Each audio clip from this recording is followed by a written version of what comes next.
Hello and welcome to this week's Live Thursday battle. I am James, and we are doing the Battle of Sacile. I am not umpiring today, though. Um, McPanzer was kind enough to volunteer to run his own game, and so I'm getting to play, which I'm excited about. And the scenario, just so you know, it's April 1889.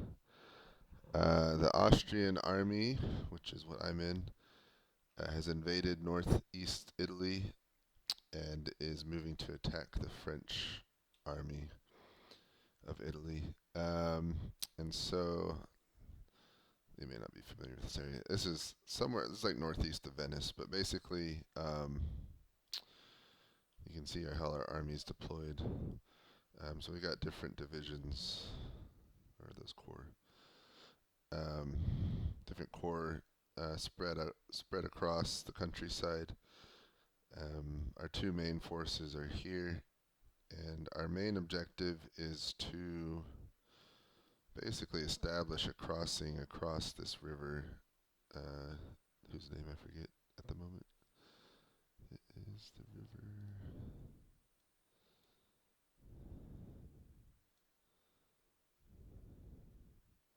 I got lost. There you go. Livenza. Okay. So we're trying to get across the river. There's two crossing points. The main one is Sacile, and there's another one at Brugnera.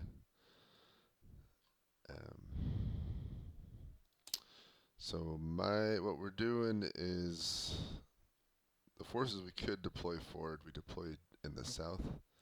My advanced guard and the cavalry. So the cavalry is advancing on Brugnera to demonstrate, scout. If there's nothing there, cross the bridge. I'm coming from the south, but I'm heading north to approach Sacile from the south, while 8th Corps and 9th Corps are marching in. And then depending on what we see and what happens, I'll either help the cavalry out in the south or help out in the north. We'll see.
So it's probably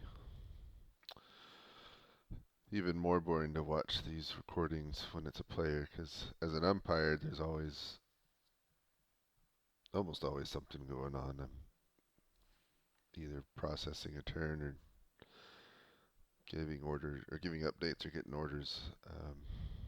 But here there's a lot of waiting till the umpire shows up.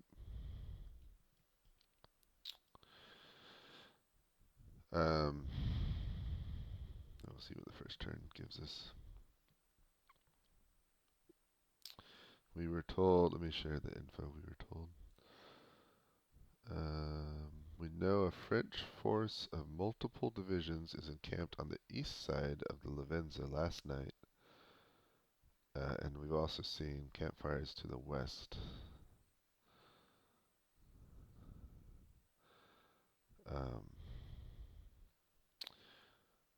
So they should be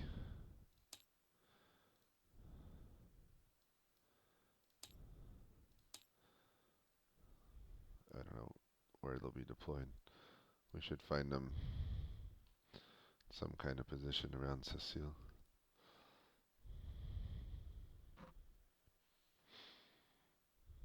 Probably with more coming up.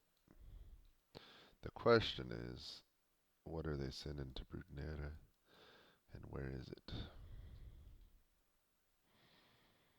Is there something already on the east side?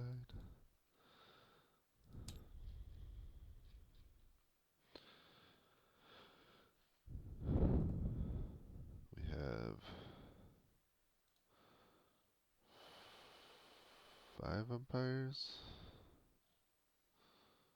maybe?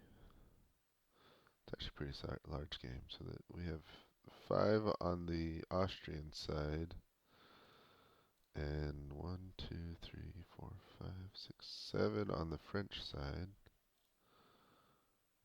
and 5 umpires. Let's see, 5, 7, 12.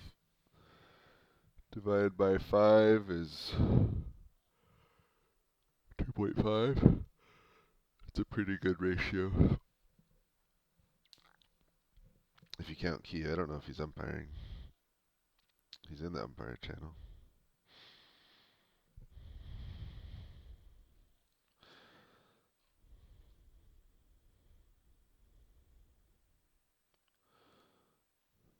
Let's see.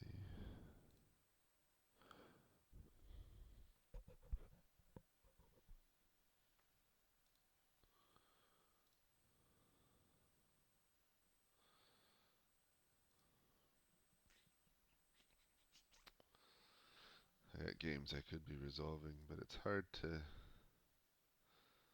Well, for one, I'm recording, so that would kind of mess things up.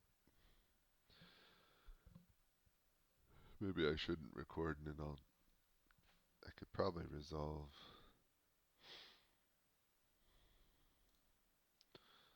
at least one of the newcomer games.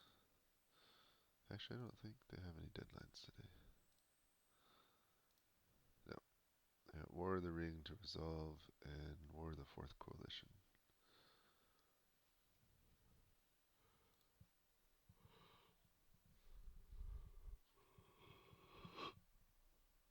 Whew.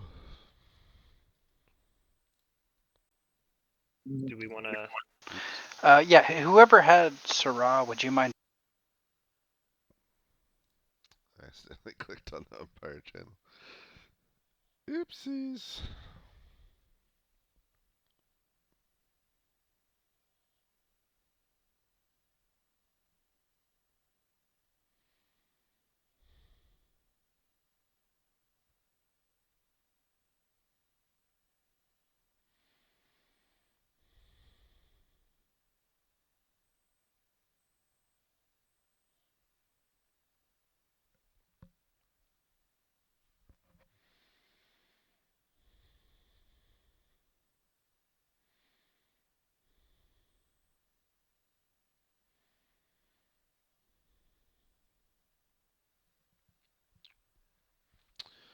Archduke John's now with the cavalry. Oh, I got a screenshot. Well, what? I'll show my screenshot open. There you go. Alright, this is my screenshot. I guess I'm with the infantry. So the infantry is literally, I guess it's a mile.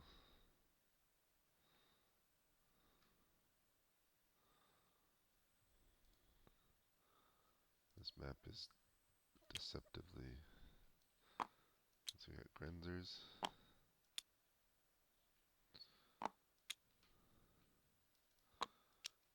units of Grenadiers and 2 units of regular infantry. So my cavalry somewhere, I'm just going to assume it's about twice as far, somewhere out there. I think Grenadiers are like skirmisher troops. What are Grenadiers? They kind of sound like Grenadiers, but alright. Gren's infantry or Grenzers or Granakri were combined border guard troops who came from the military frontier in the Habsburg monarchy. Border guard troops, huh?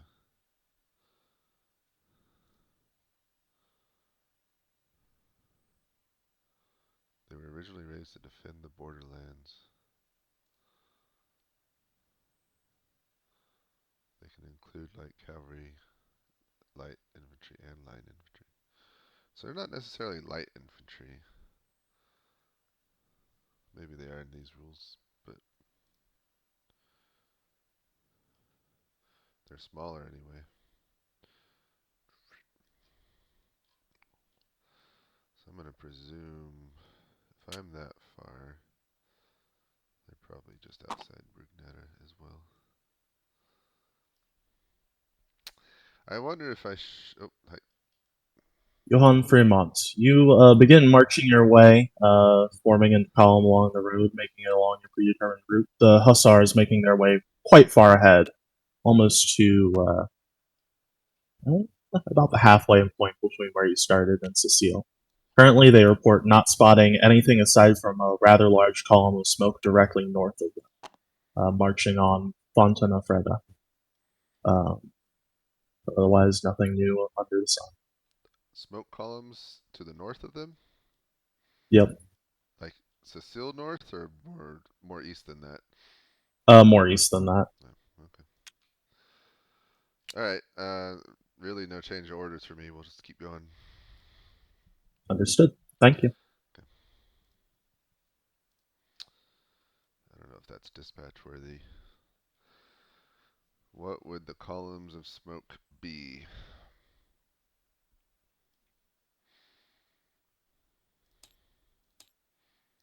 Could be put a little fire there for that. Could be them burning something defensively? What would I mean, the column of smoke is gonna be something on fire. But why would for sure the 8th isn't there yet. Let's see. If I went a mile, maybe a mile and a half, they're gonna be, let's say they started there. They'll be like there or something. Not very far. So the French are could be maybe a bridge crossing. Maybe it's that bridge that they burned.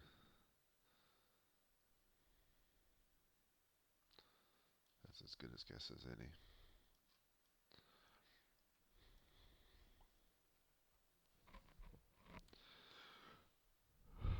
I don't think I'm going to write a dispatch about it because it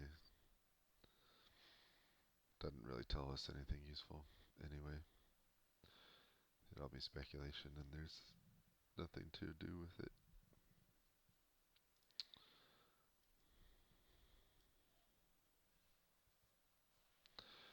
Well, I hope that the cavalry finds the bridge unoccupied, and then they can cross it, hold it, and then come up from the south. My original plan, well, I didn't have a plan. Before we had a CIC,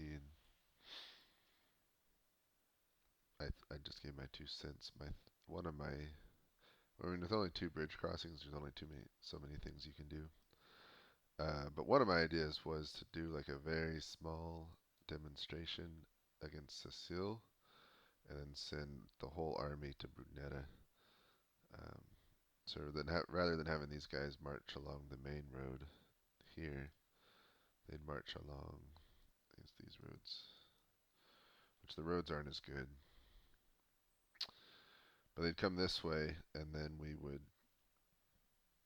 focus on Brugnetta in the hope that the French would be at Sacile, force our way across, and then once we're across, I mean the main issue is the big river to get across. Once we're across, you can sweep up this way, although you don't even have to fight because you could just like do that, cut off the line of communication, force them back anyway, or force them to attack you at that point. Actually, even as I say it now, I still think that's a pretty darn good plan. But we're not doing that. We're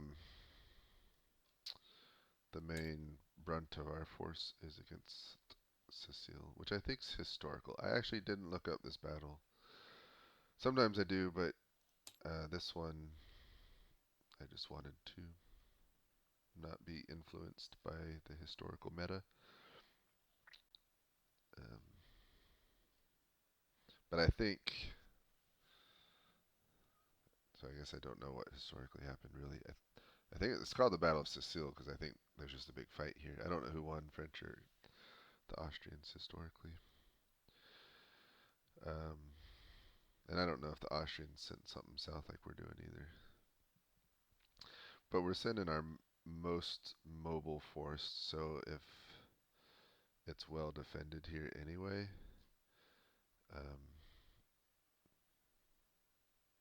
we can, that cavalry can just get north. Not much is lost. I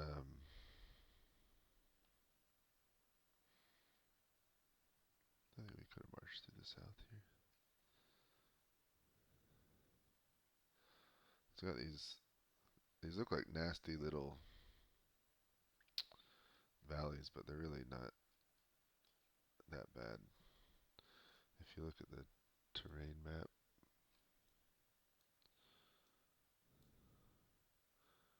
for the region, where is it?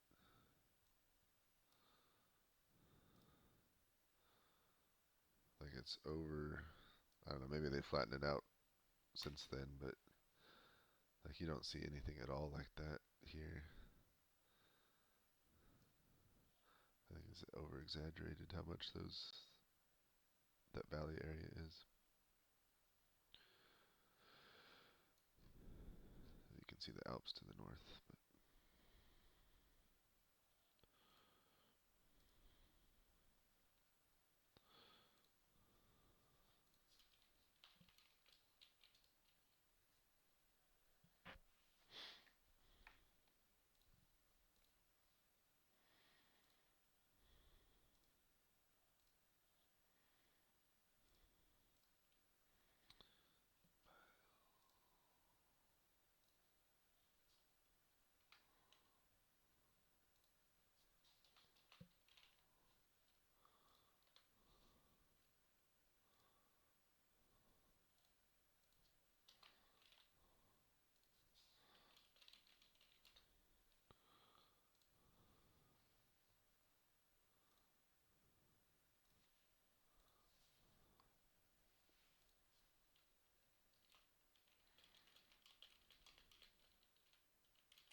But the next turn should be revealing. So my cavalry should get up there. And hopefully either the Archduke will join me or I'll get a dispatch from him. Because he was going to decide if I should come south or north. Which I'll probably be about here, but I can turn around.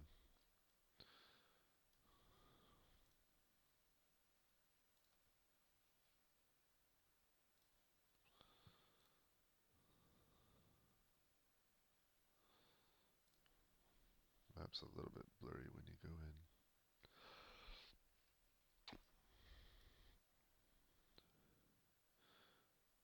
Trying to see.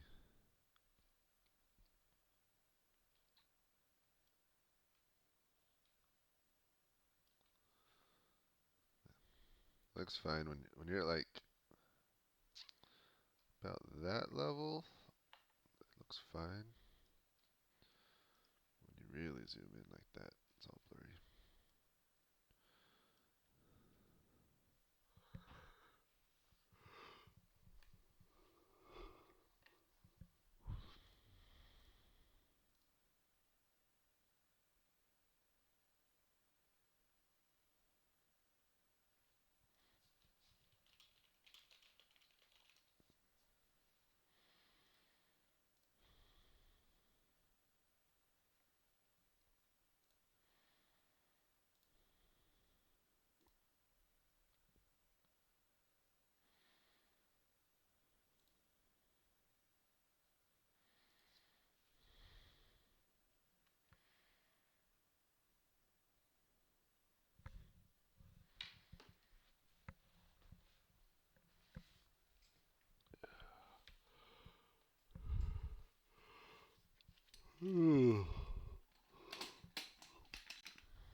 It's a little bit slow on the turn resolution cycles because we're at 9:30, so 30 minutes in, haven't gotten the second turn yet.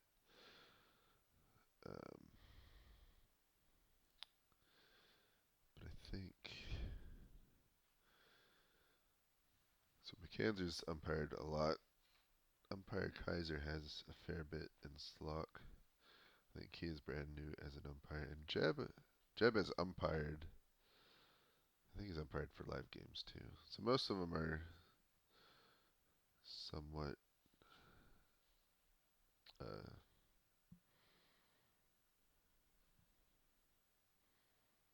trained isn't the word. Well, trained. Skilled. Experienced. That's the words I was looking for. Except for Kia.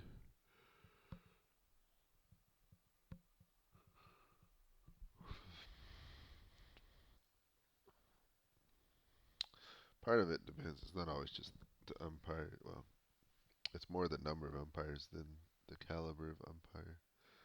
Although the caliber does make sense. It also depends on how many new players you have, because the new players usually take a lot longer to. They'll usually ask more questions, and then they'll take longer to make a decision, and their orders will be longer, because they haven't really perfected the Kriegspiel skill of succinct orders. There's usually a tendency to give orders for a longer period than necessary.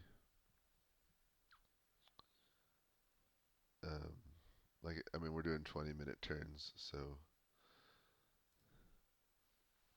you only need to give orders for 20 minutes, really, but sometimes they'll give orders for like a whole hour. Right, I just got my update. No! Crap. I don't want to lose that name. Ooh, and I got a dispatch. I should have ordered the artillery to the front. Alright, my dispatch from Reichenberg. Cavalry commander. We spotted 2 French light infantry heading east from Brugnera Taurus at Maron. That must have been last turn. Large column of dust behind, indicating a 4 corps at least. Let us know what you see. Well, I don't see anything yet. Intercept.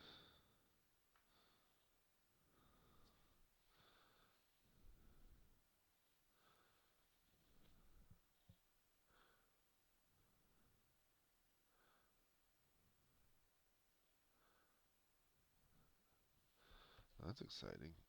I intercepted a dispatch. To Jerome between Sacile and Vignoro. Where's Vignoro?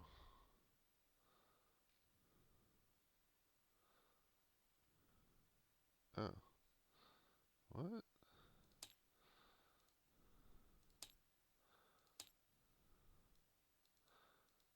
interesting.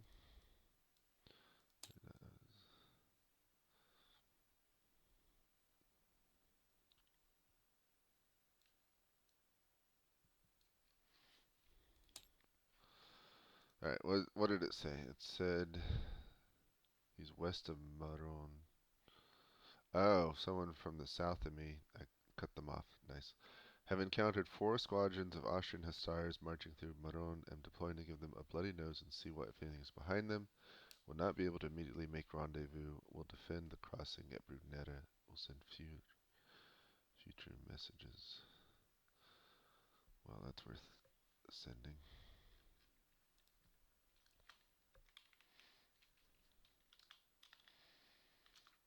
Crap.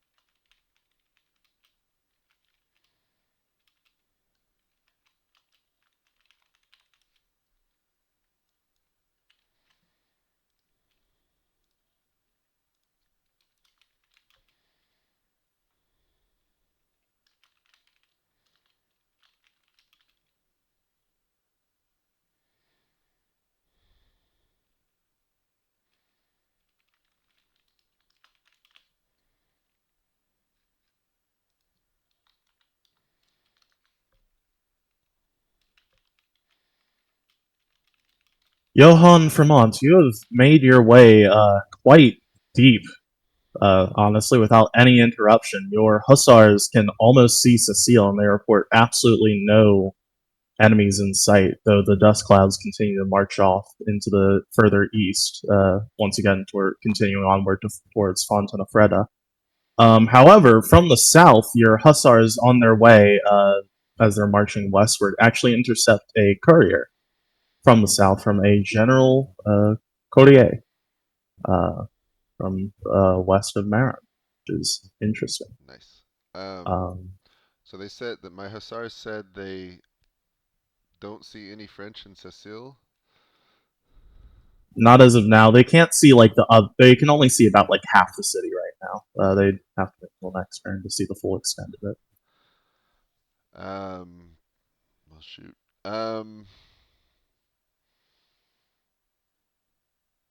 Okay. I will send orders to my hussars to move into Sacile if possible and secure the bridge.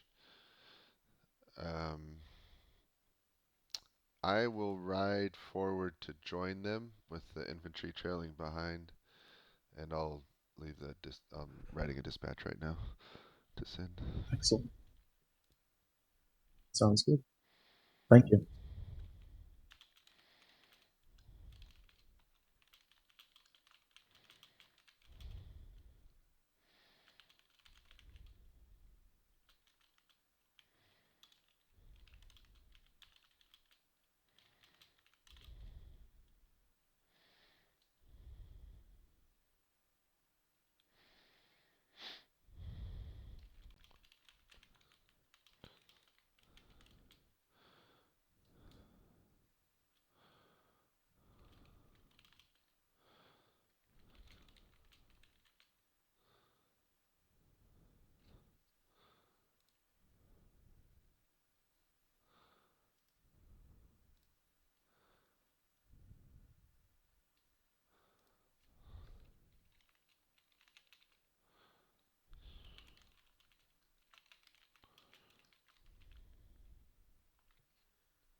So the intercept dispatch said Ceras is west of Piene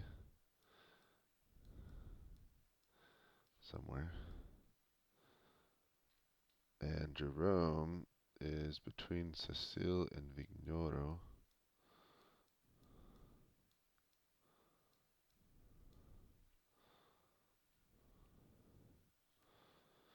And this was sent from Corrieres, who was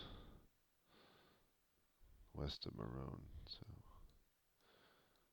Corrieres.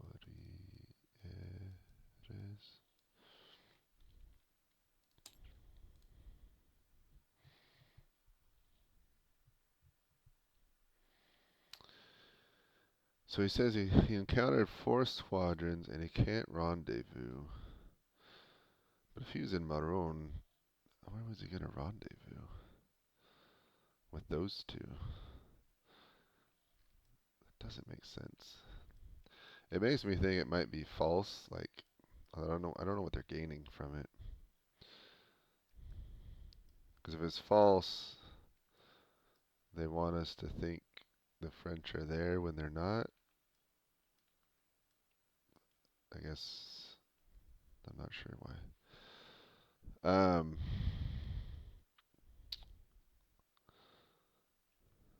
it doesn't make sense. But if it's true, then they have a rendezvous somewhere. But if he's heading east from Marone, where would he rendezvous?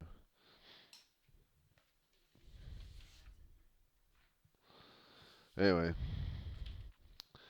it's confusing. I don't know. Doesn't really change anything about what I'm doing. I've sent it to the Archduke. He can decide. But it's also weird that there's no... My hussars say there are no French in Sacile. So...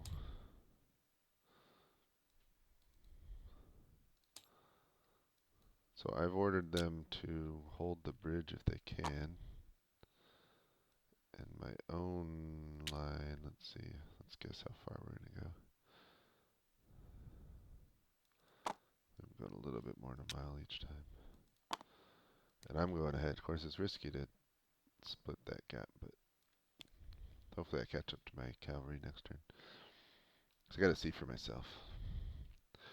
Doing the classic Kriegspiel player thing, go reconnaissance myself, including crossing 2 miles unprotected.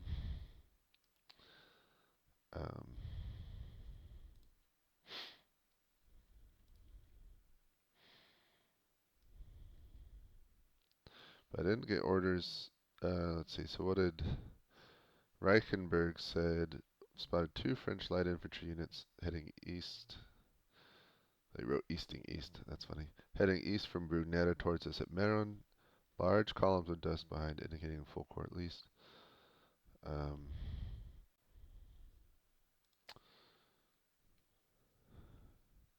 So there's a corps coming that way.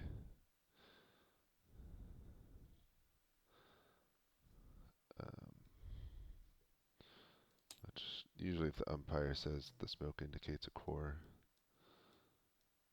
they usually don't lie about that. So we'll say that's a corps. That's Corrieres just has the light cavalry, LC light cavalry.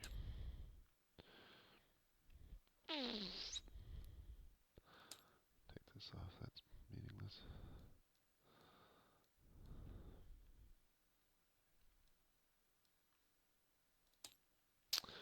Well, if Jerome's in the north, it could explain the fire. Maybe it's not fire smoke. Maybe it's just marching smoke. Of course, we assume the French are on the defense. Let me read my, my briefing again. Let's see. In early April, the army of Inner Austria crossed the border to northeastern Italy to little opposition. The French army of Italy is dispersed and surprised, has fallen back towards Sicile. The advance guard overtook a rear guard at Pordenone. Inflicted casualties. Our task is to seize Sacile and deny them to establish a line behind the Lavenza. Destroy the bridgehead there and drive the French back across the river. So we know there's units near Sacile, east of the Lavenza. And we know there's French and or Italian reinforcements arriving from the south and west that can't be ruled out. So maybe Jerome and Saris, like I thought they were closer to Sacile, but maybe they're further east. Which is funny because they may be deploying here to face the 8th and not aware that I'm coming up the middle from behind them. It would be hilarious if I take Sacile without a fight and then they're cut off from reinforcements and then they're fighting our main army while I've already got them cut off. The only hard part about that is if I do sneak into Sacile and I cut them off, but then there's probably reinforcements coming up from the west, and then they turn around and come in from the east, I may just get sandwiched between the two and be in huge trouble.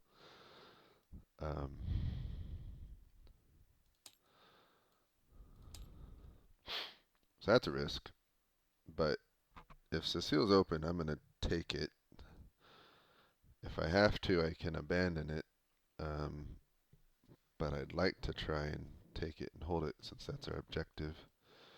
And if I can hold it and cut off reinforcements as well as cut off their retreat, it would be a huge victory. So I guess we'll see what happens. There's a lot of speculation still. If I do take it and I've cut them off, then I just got to write to the 8th and 9th and tell them to really hurry up so I don't get in trouble. Oh, I got to do a screenshot.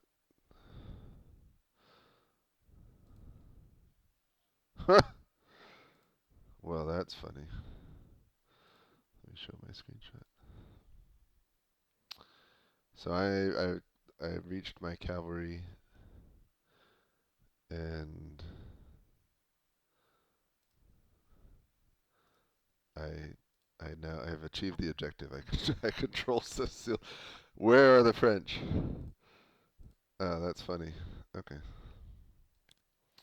So we're not quite in Sacile, but we're arriving.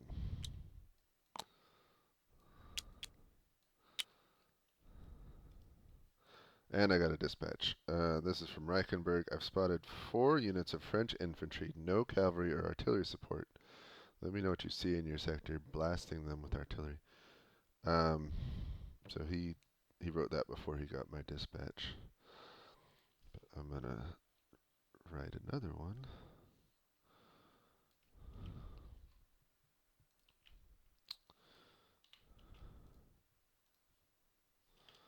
This one's kind of fun. I'm going to write it from Sacile. I'm going to write to everyone because. So I wonder if the French. Yeah, I didn't get to finish my thought. I wonder if the French are on the offensive.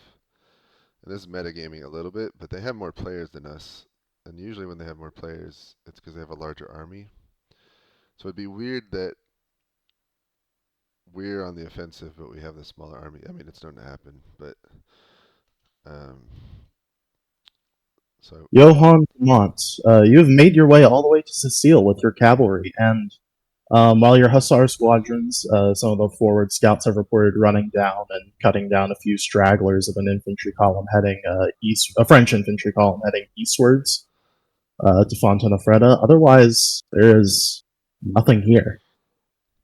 I think I just won the game. I'm pretty sure you did. Yes. That was our objective is to take Sacile, so I win. All right, I got orders. You ready for them? Correct. Yeah. All right, I'm gonna send 2 hussar units west to scout down that main road, the red road. I'm gonna send 1 east to scout down the other main road heading towards Fontana Freda. And then I'll keep one here with myself, and we'll hold the bridge in Sacile. And then I'll send word for the infantry to double time it and get in Sacile. Okay, great. And I'll write a dispatch. Done. Thank you. Thank you.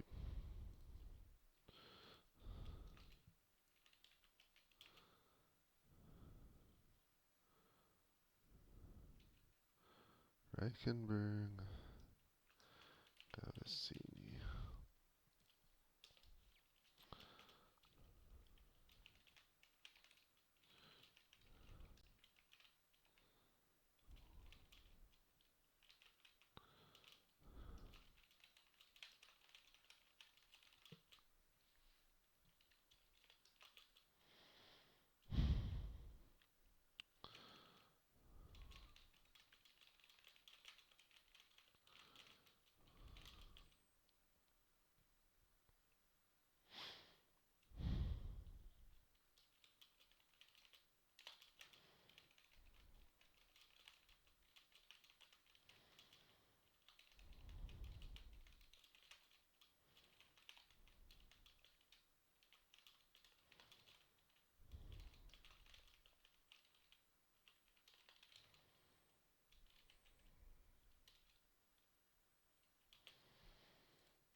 All right, I wrote my dispatch. So things are going well. I forgot if I moved my infantry yet. I think I did. So next turn, I did tell him to double time. So that's a mile. I'm gonna basically be close to Sacile. So I sent 2 west and 1 east. So maybe that far, 2 miles. And another.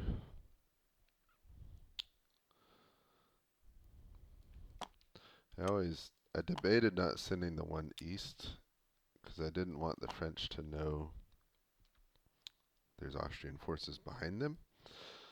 But I really got to know what's out there, so I'll send 1 unit.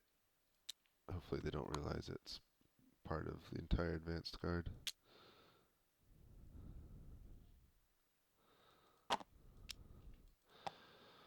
But yeah, interesting position.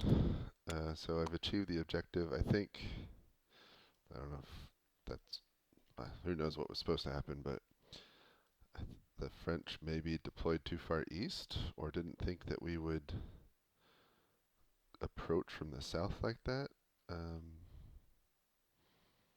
Yeah, they probably didn't think we would be down there, maybe, because they likely knew we were in Pordenone and maybe here, maybe Fontana Freda, so they're expecting something more to the north. So we know there's a core here, which is good, because they're not going to be attacking me at Sacile anytime soon. I'm worried about something here, but it's possible there's nothing there because all the reinforcements were coming from the south.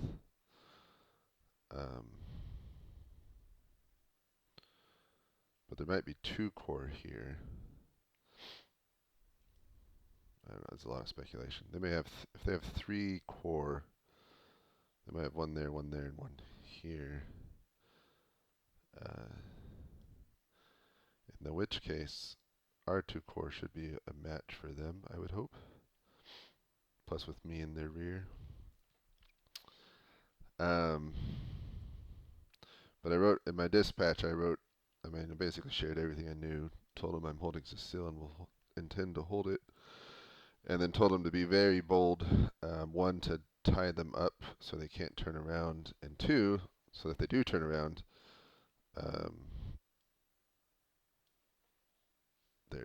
they're getting attacked from both sides. My main worry is that Gavassini will be still pretty far behind catching up. Let's see, I already moved him. He should be like here at Fontana Freda now. And he should be here-ish. I'm also meta umpiring. I can see Archduke John's in his own voice channel. So he has left the cavalry and is probably riding north to join me. Is my guess, because that's what his plan was. But he'll be in for a surprise too when he just arrives at Sacile.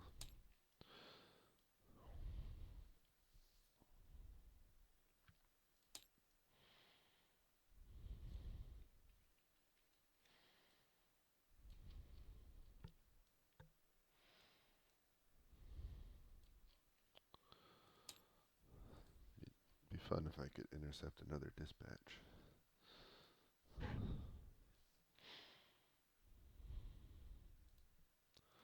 That was quite useful to intercept.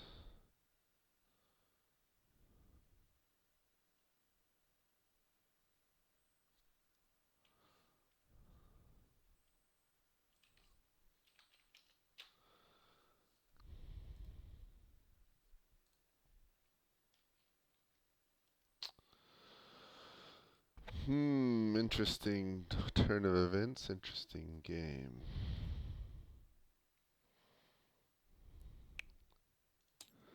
Don't need that arrow.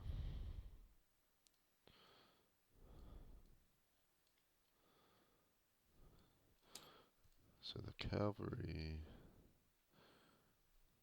was still east of Marin. Last he wrote me. Not actually that far west. Spotted 4 units of French infantry. No cavalry artillery support. I wonder if he'll attack.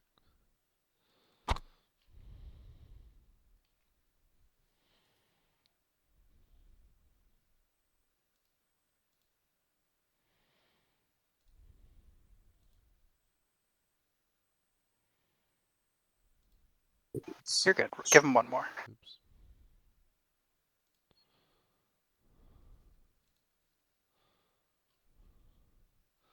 Actually, I was looking at the umpire channel and then I accidentally clicked on it. Let's see. I'm gonna erase my question mark because they're not. If they are there, they're not there. Delete. Maybe something over here. We'll find out. If there's nothing there, I think I would send. That is metagaming too. If there were to be French reinforcements in the north, I would and I wanted them to play in the game, I wouldn't put them too far west to where nothing happened. So they'd start here at Godega, because like if you start them at over here at Corneliano, is that Bunnytown? That's a funny name. Like if you started there, they'd just be marching. I mean, that's what's that? 10, 11 miles. They'd be marching the whole game, or at least over half of it. So if I was putting someone, although this may not be historical, but I'd put them in Godega, and then they're only like 5 miles from Sacile, which is 2 or 3 turns. In which case they would be here already, somewhere on this road. I mean, I guess someone could be coming from that far, but that's a lot of marching. But this cavalry will find it out. If they don't run into anyone this next turn, I may send him south to scout that way. Yeah, probably. Just make sure nothing's coming from that direction.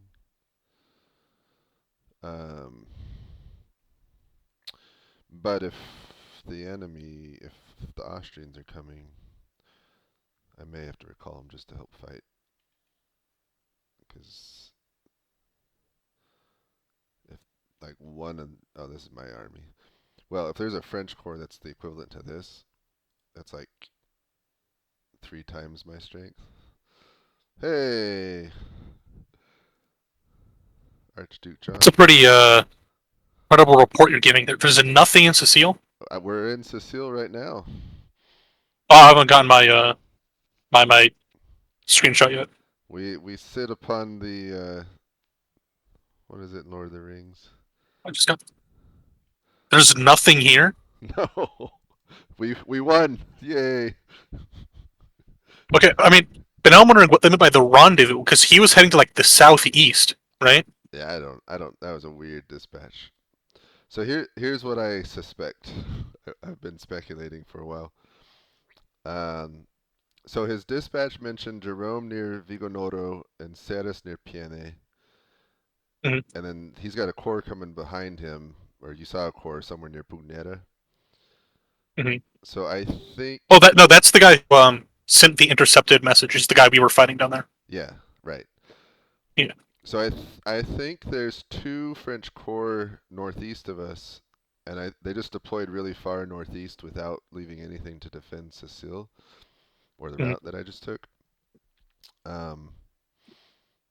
So the question is there anything west of us? I sent scouts to figure that out, and then there's the reinforcements coming near Brugnetta, but yeah, I just think they got at least 2 corps east that didn't think that we'd come this way. So my worry, I mean, it's a really good position to be in, but if they turn around and attack me, and then there's something coming from the west, and I just get sandwiched on all sides, it could be bad. But if the 8th and 9th are aggressive, they can pin them down, keep them distracted, attack them if they do turn around, and then they got nowhere to go because I'm cutting off their line of retreat, so it could be a super victory. But this dispatch doesn't really make much sense. Between Sacile and Vignoro, you would have seen them, right?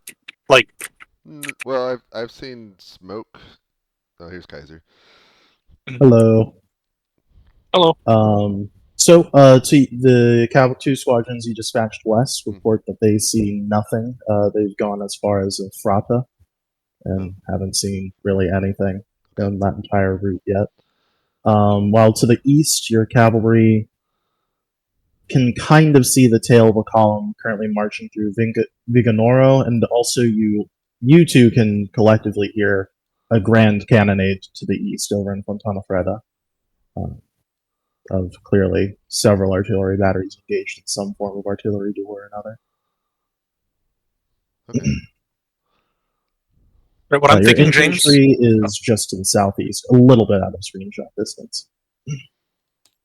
Got it. what I'm thinking, James, is that we're gonna have the cavalry pulled up back north which he was already asking if he could do because they're bringing up more artillery. They're going to secure Sacile here for us to cross. You're going to move to the northeast to hit the flank in Viganoro because it looks like they're already making first contact with our main forces, and I don't think they're going to be expecting somebody from the southwest to hit them. Yeah. Do you want me to target Vignoro or Fontana Freda? Viganoro. Okay. And then, like, if they've already advanced, like, further east, well, then, even better, right? You're going to be hitting them in the back instead. Right. Okay.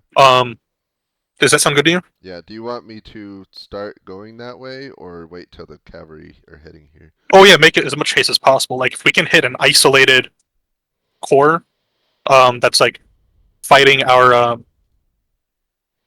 other corps already, then, I mean, we need to take that opportunity. I'm going to ride ahead of you. I'm going to try and reach our corps in Fontafrida. If there's enemy forces there, right, which means that you would not be actually flanking them, I will ride back as fast as possible and redirect you to where you need to go. I promise I'll be back in 2 turns. I think you're gonna have the entire French army between you and our other corps. I mean, yeah, but I still want to get a look at how they're deployed, so that I don't have you marching into like the strongest place there, right? Yeah. I think if I should go to Fontana Freda though, because it's more of a direct route, rather than more northeast. I mean, I'll follow your orders, but well, because I mean, we're hearing artillery firing in Fontana Freda. Yeah, I guess they could have deployed there already, and that could be the French artillery firing, which would be really bad. In which case, yeah, head to Fontafrida. Okay. All right, my orders are to find the infantry, have them turn. I guess once they reach Sacile, have them turn east on that main road and head towards Fontana Freda.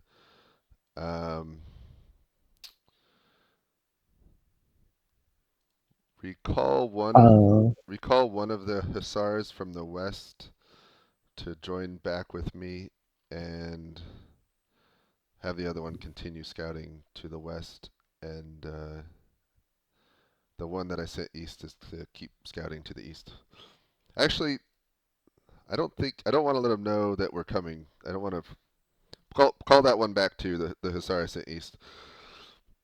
All right.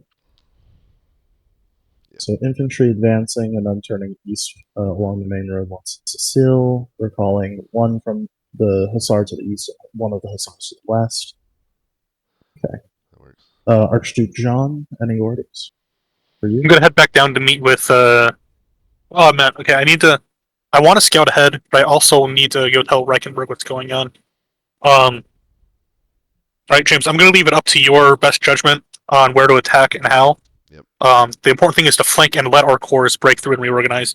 I'm gonna have Reichenberg come up, and we're gonna hit them on the southern flank with the cavalry. Yep. So. That's good. Right. All right. Thank you. Yeah, I want to meet with Reichenberg. All right. Sounds good. Thank you. And Kaiser, I'm telling my dispatch rider to go wide around where we know the French are, because I know they're between the 8th and 9th, but so hopefully it doesn't. I see a route that's most likely. We can head through the defensive terrain I was talking about. Yeah, like probably cross Head. in the Tejeda de Porcia area. Yeah, that's where I was going to send them. Makes no sense. All right. Thank you. I'm letting. All right, I was caught a bit out. I really did not expect them to be deployed so far forward based on our initial report. Yeah, I wonder if they outnumber us and are actually on the offensive. Like we thought they'd be defensive because we're trying to take Sacile, but I mean they're not even guarding it, and they're advancing east as far as I know. So I don't think they say. Well, we'll see, but I don't think they expected us to do what we did. I mean, it's also possible. I mean, they had an hour to move too, so they could have started at Sacile and just arrived in the east by the time we reached Sacile. Yeah. Yeah, I think they were closer to it and then just basically started marching east. But they talked about a rendezvous point, so I think like the Southern Corps was planning to go. I don't know where they'd rendezvous, like maybe Pordenone or something, but or maybe they were going to turn north and hit Tejeda de Porcia or something. But that's Well, interesting. We're in a good what me and position. Reichenberg kind of theorized about them down in the south is that maybe like the majority of their army would be in the south, and they were going to try to go on like this crazy flanking maneuver through the area we deployed in behind us. But yeah, they probably were trying to meet up in Fuda de Freda.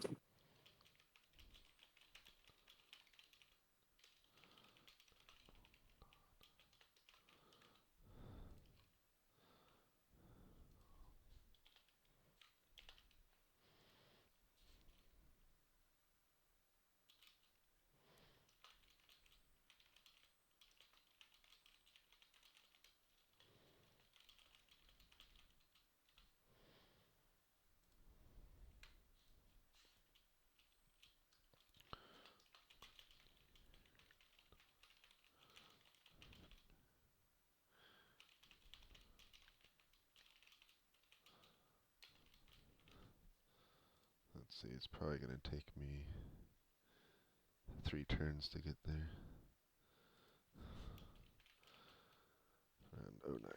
I'm almost tempted to have you double time, but I don't want you to fight them for too long if we can't immediately have our cores break through. No, and I think flank attacks, especially from the rear, are perilous because if they turn, like if they're fresh and they can turn and focus on me, then I'm in trouble. But if they're tired from fighting already and then I show up, It'd be better, yeah. it'll be better. So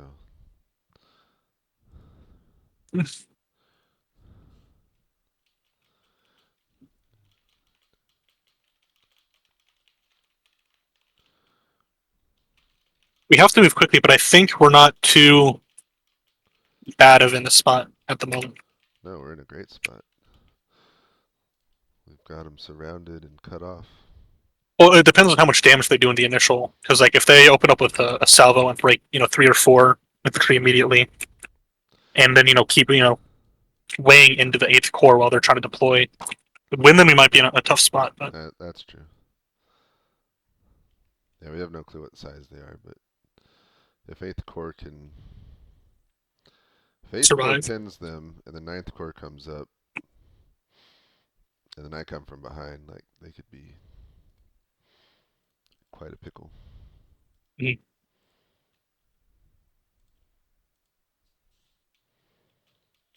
So yeah, no pressure, but the battle might rest on how successful your flanking attack here is. Yep.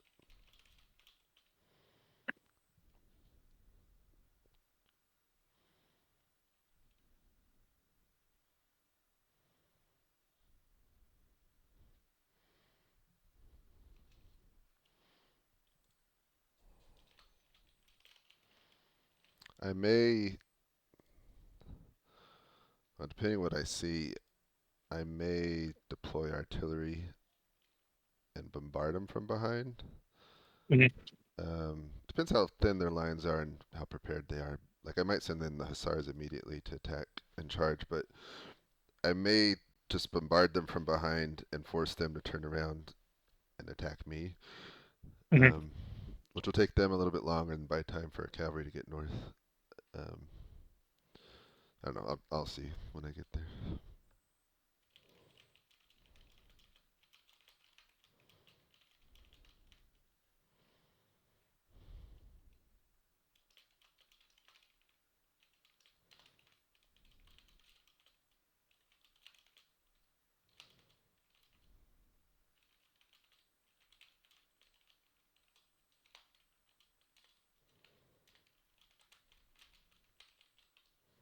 Did you write a dispatch to the?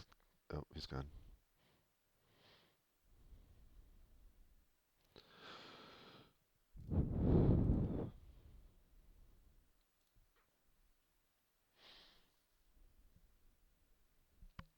All right, so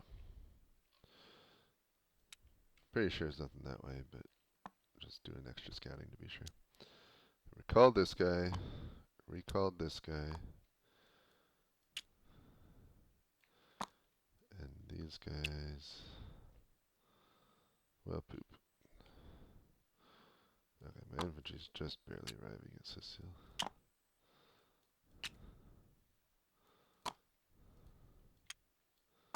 And I'm missing a cavalry somewhere. Don't know which one returned from the east or the west. Let's put it here, question mark. So now we're in Sacile, now we go northeast. There wasn't really, I guess they could have taken that road. Maybe I should have had them do that. Rather than this big red one. I just assumed red would be better. Plus I want to really make sure I come in behind them. But the red one should be a little bit faster, but usually when I umpire, I forget to, like the difference between a thin dirt road and the big major red road. Sometimes I don't make a difference in marching speed between those two. I just forget.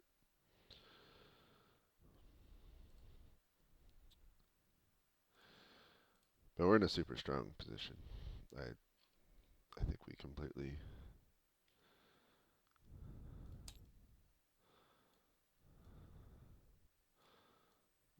did something they didn't expect.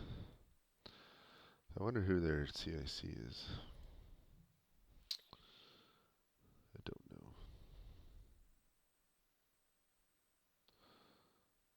I think it's, if it's Viceroy Eugene de Baharnai, that's Prozan.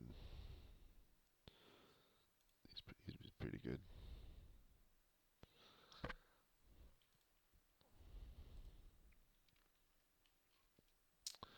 So far I've had Marching Simulator game. But sometimes Marching Simulator can be fun. Especially when you're in the center of it and actually the linchpin of success. I'm pretty sure I'll have action here at the end, and it's going to be very important action, so I don't mind marching most of the battle.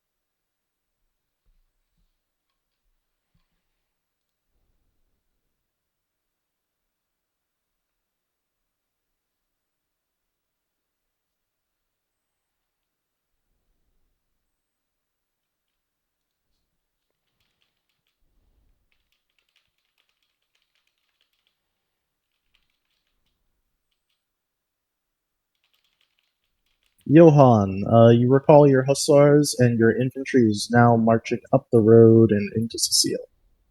The hussars to your west still report absolutely nothing, as they are making their way down there. They've crossed over the river by now. Okay. Well, on their way to Godega. Recall the hussars from the west, have them come back to me. I will move northeast towards Fontana Fredo with the hussars and my infantry. But this time we'll keep the hussars near the infantry. I don't want to let the enemy know we're coming earlier than necessary. Understood.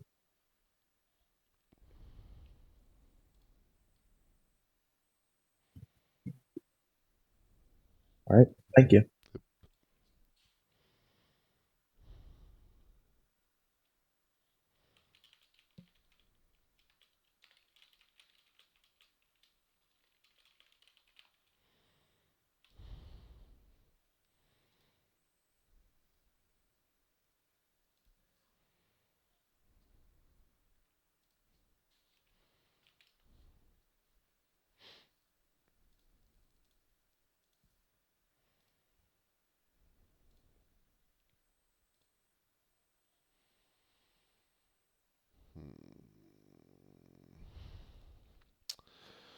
So, this next turn,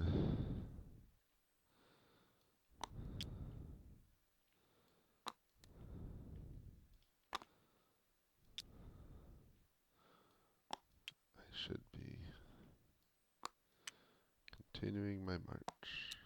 I wish the artillery was in the front. It's too late to change that. I didn't specify. And I should have.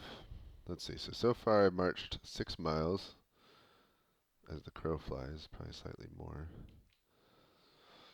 Now I'm going to march another 4 miles. Nice little 10-mile flanking march. I've hiked 10 miles before. But if you think about it, let's see. Each turn's 20 minutes. If I'm doing a mile, I mean 3 miles an hour. So we started at 0700. It's now 8:20. It's actually made pretty good time because that's. I guess we didn't start farty. About 6 miles in an hour and a half. Pretty good pace actually. So these guys will be coming back, but should take a while because they were far to the west. It'll be a while for the courier to reach them. It'd be nice to have them though. It'd be nice to be able to do a quick cavalry charge in the rear as soon as we arrive before they can really react to it with as much cavalry as I can get.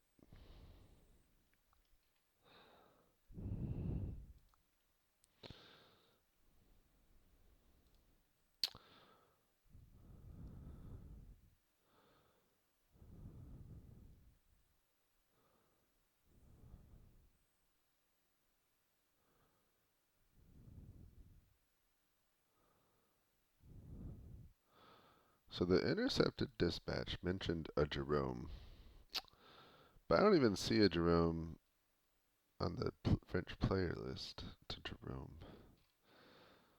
I don't know who. There's a Grenier, a Serras we know, a Broussier, don't know where he is, Beauharnais, he's the CIC, Courrier, that one we know, he's down south. And then there's Severoli and Sauk. So there's one we know that doesn't exist, and then 3 that we have no clue where they are. Boussier, Severoli, and Sauk. But we do know nothing's west of Sacile, so that's half of my worries are gone already. And the cavalry are retreating. I suspect that may be optimistic. They're heading that way anyway. Actually, being all cavalry, they may arrive at Fontaine-la-Reine at the same time I do. And if that did happen, that would be amazing. Because then I'd hit from the west.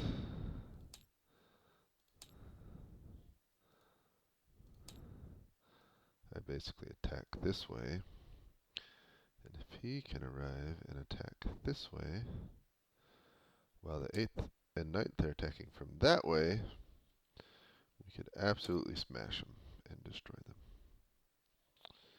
That's the hope. So I feel pretty comfortable to say there's nothing this way.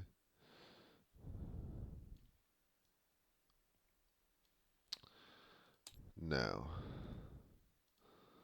the French could send something up this road.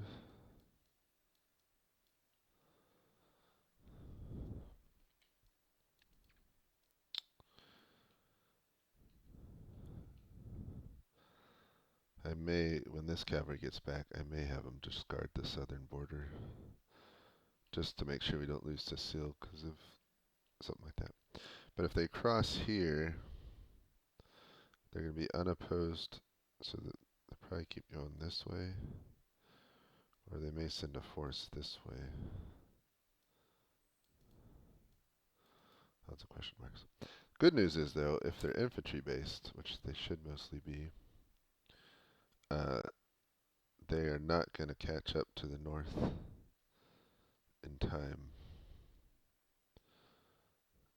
to help, most likely. So we should be able to take out Saris. If all goes well, we'll take out Saris before they catch up, and then we can just turn around and take them out.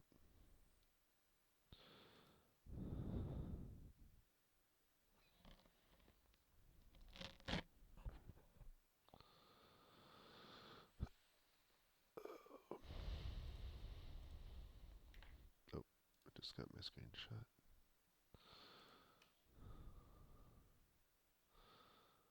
So I got one in the rear, 3 in the north, and I'm not quite that far.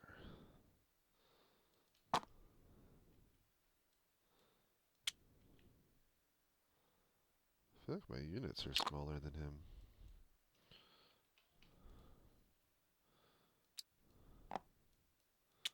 It doesn't matter that much.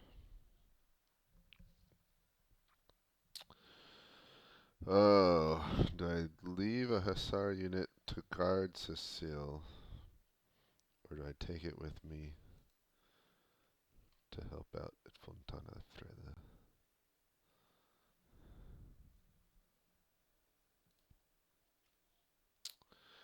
I think I'm going to send them south. Because one, if there is something coming north, it'll stop it or slow it and warn me. And if there isn't, they could theoretically get to there and then wreak havoc in the rear.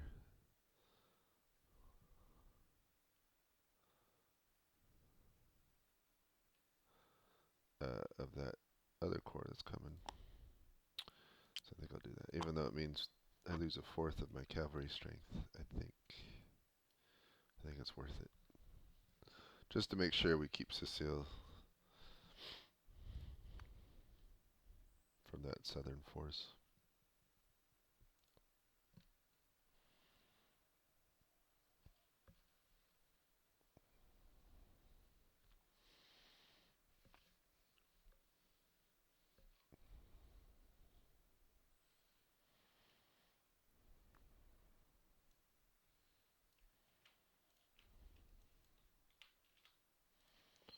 Let's see, I still got 2.5 miles. And it's 8:40.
I hope the French aren't intercepting my dispatches.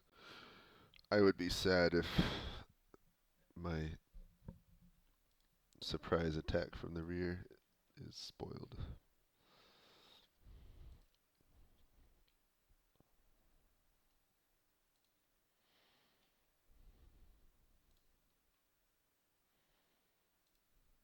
Hmm.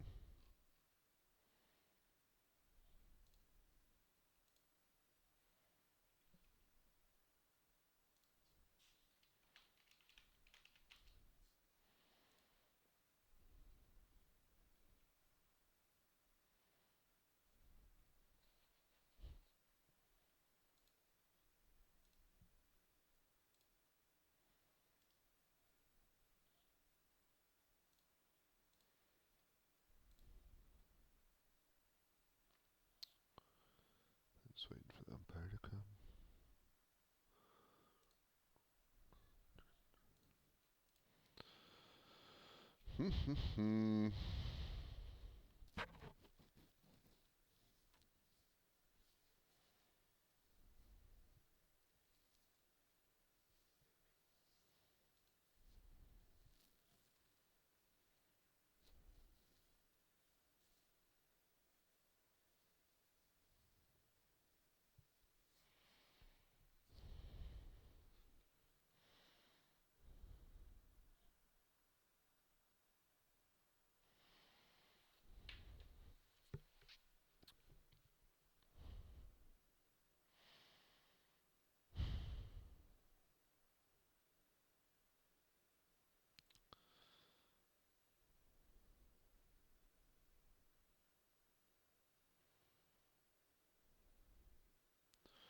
Would it be cheating to look at the historical battle now?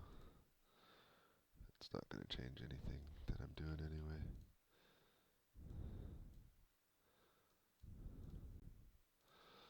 Battle of Sacile. Let's see. Also known as the Battle of Fontana Fredda. Oh.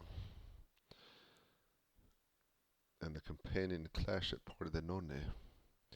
Alright, the Austrian army, commanded by the Archduke of Austria, defeat. Oh,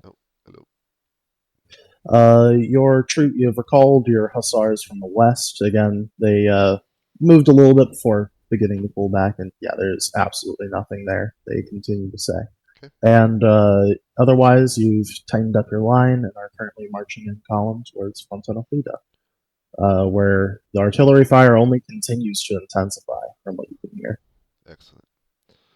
I will continue to march up this road, heading to Fontana Fredda, and I want to send that one hussar unit in my rear. I want to send it south towards Brugnetta, along the road that goes west of the river. All right. Their goals are to mostly scout if there's any forces coming northward to slow them down, and then occupy Brugnetta if it's unoccupied.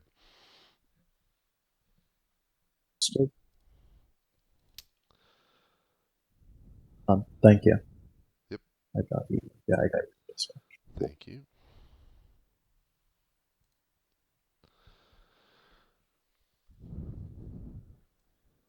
Alright, so the Austrians historically won. I guess they did outnumber the French, according to Wikipedia, but only barely. 39,055 to 61 guns versus 37,000 French and Italians and 54 guns. So actually, I mean, only a difference of 2,000. That's pretty close. It was the most noble victory of John's career. Interesting. So the Franco-Italian army is led by Eugène de Beauharnais, which I don't know if I'm pronouncing that right.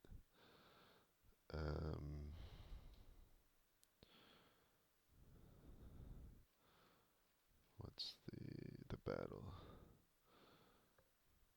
So on April 15th, Eugène ordered his army forward across the Lavenza. The divisions of Grenier and Barbu moved through Sacile, while Serras and Severoli crossed at Brugnetta and moved towards the village of Tamai. Broussier's division crossed the Lavenza to the north of Sacile. I don't know where. And the division of Saouk's rear guard, consisting of light cavalry, deployed 12 kilometers to the east of Sacile near Pordenone. This is like precursor to this battle. Thanks to his scouts, John had a clear picture of his opponent's armies. He ordered Fremont's advance guard, that's me, to attack at Pordenone. So this was yesterday in the history. So they fought at Pordenone.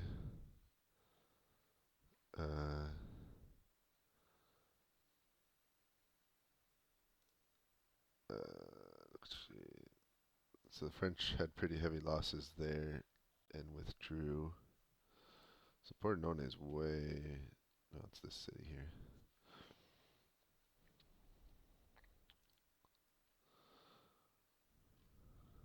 Oh, okay. Then the Battle of Sacile. So that's where we are today. Aware of the French buildup at Tamai. Where's Tamai? Tamai. I don't see it. Maybe it's off map.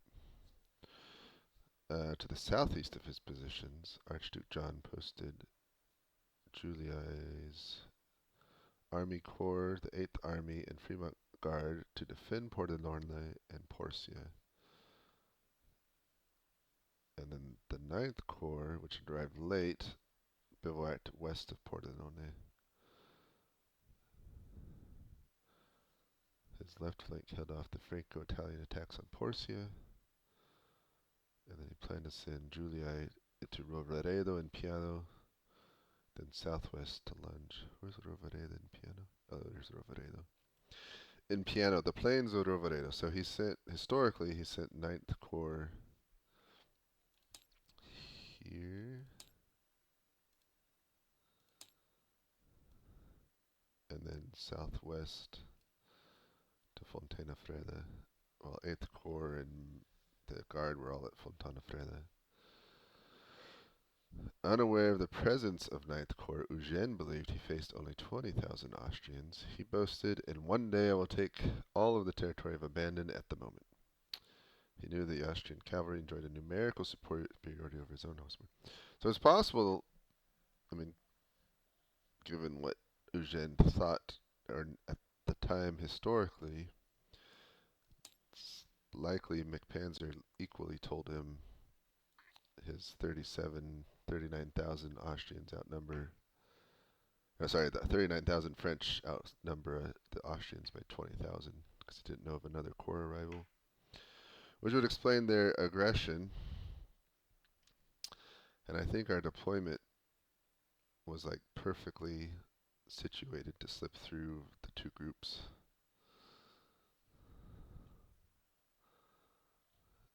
Which is funny.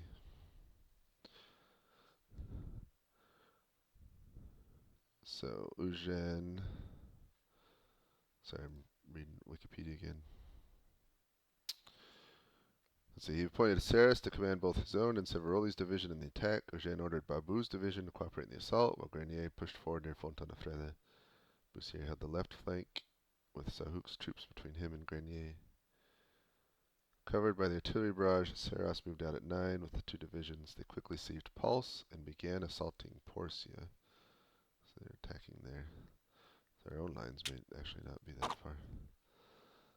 Frimont unleashed the Haute Hussars, forcing him to pause his advance. Of course, I'm not there. I'm already in Sacile. This bought time for John to send the 8th Corps in a counterattack against the Franco-Italians, where Civaroli was wounded and his division nearly broken. At this moment, Barbu joined the battle, and his division checked the Austrians, then drove Fremont's troops out of Porcia. Seeing his attack having trouble overcoming the Austrian left flank, Eugene ordered Grenier to leave Fontana Freda, throw his division in the battle on the right flank. Sahouk and Broussier shifted to the right to fill a gap. Meanwhile, Giulii began his maneuver, leaving Kleinmeyer's Grenadier Reserve to help defend the left flank. So he reached Roveredo around noon, then veered southwest, that white arrow I got, launching 3 infantry brigades at Eugene's thinned out center. So Eugene had thinned out a center to reinforce the right, apparently at the time that 9th Corps came attacking from the northeast. Around 1:30 p.m., with General Major Gajoli's brigade holding Grenier's division near Ronch. The 9th Corps threatened to overwhelm Broussier. Grenier rapidly disengaged most of his troops and sent them back to defend Fontana Freda, while Broussier counterattacked near Vignovo, which we know of now. In the center, there is bitter fighting near Ronch as the French repelled one attack only to have the Austrians mount a second one. Eugene refused to commit Sahouk's cavalry in the face of the Austrian superiority in cavalry. During this crisis, Sarras lost Porcia to Austrian attack. Seeing that his main attack had failed, Eugene ordered withdrawal at 5 p.m. On the right flank, Severoli and Barbu's troops recovered the withdrawal. Historian Schneid believed that a mass cavalry attack could have smashed Grenier and Broussier, but Giulii kept Wolfscale's cavalry behind the infantry. Well, you know that's not going to happen in this game because we're going to send everything before midnight. So, it's interesting that they were that far south.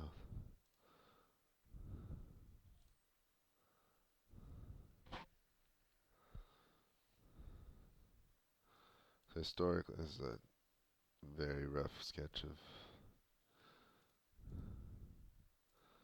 where everyone was in the morning. Oh, there's Tamaya, gotta find that. So they were already northeast of Sacile. I think that's historical, but McPanzer had some of them further southwest in Brunetta, which I mean, it's almost 11. I think these guys aren't even going to get to the fight.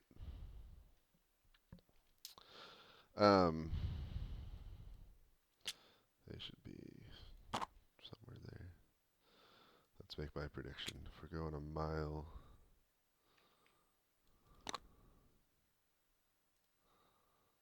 oh, I got my screenshot. How close was I?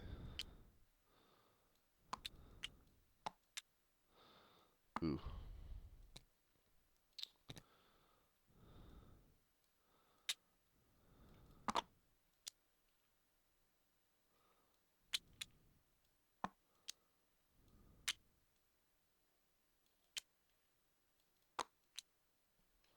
I sent him this way.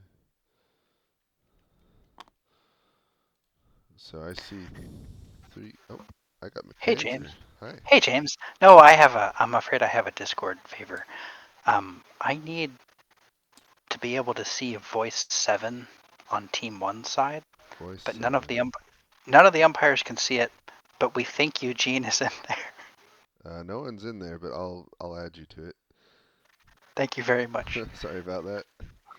No, it's not your fault.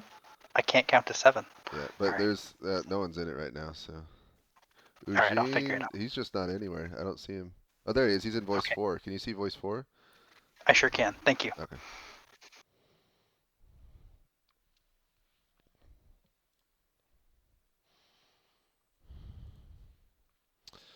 All right, so there are, unfortunately, 3 French cuirassiers right here, facing my lonely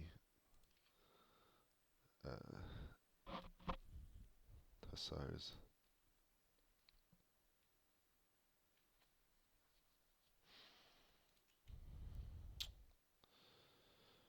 So I'm not going to attack them because that would be dumb. If they're smart, they'll attack me. Although they might be worried.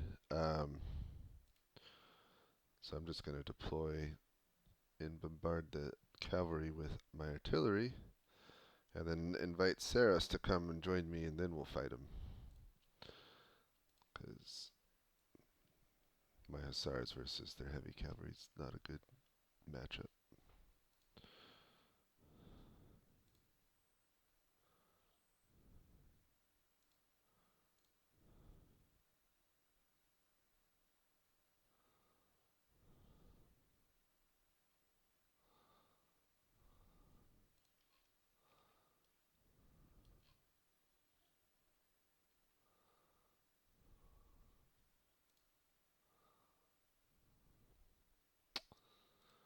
I wonder why the French team was so big if they are equal in size. I guess they have more divisions.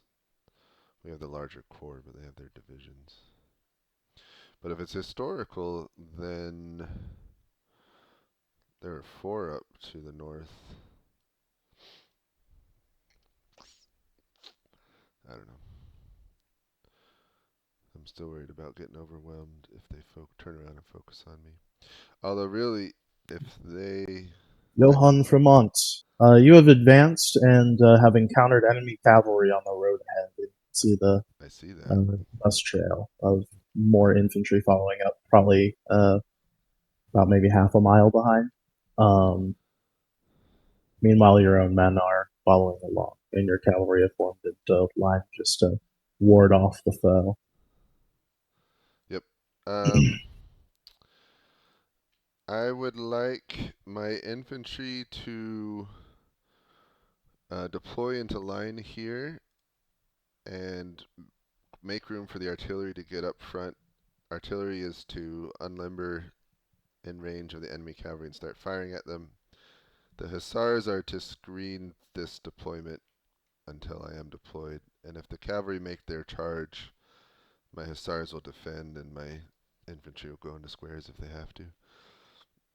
Understood. Thank you. Yeah.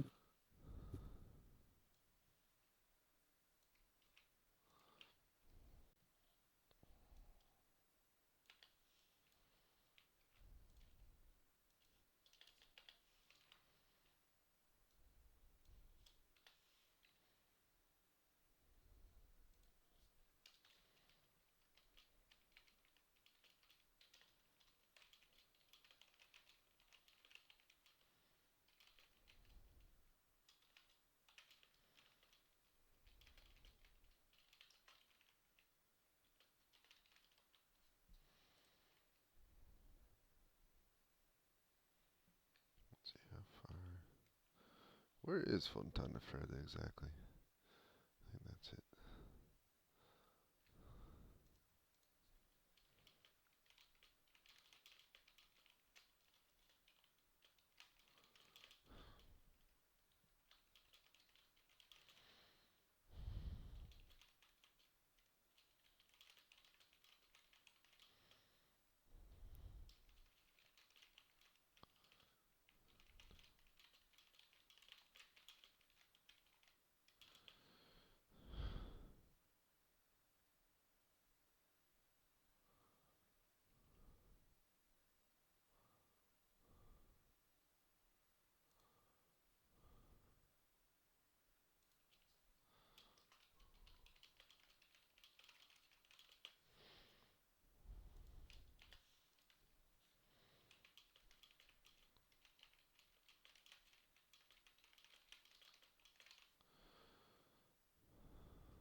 So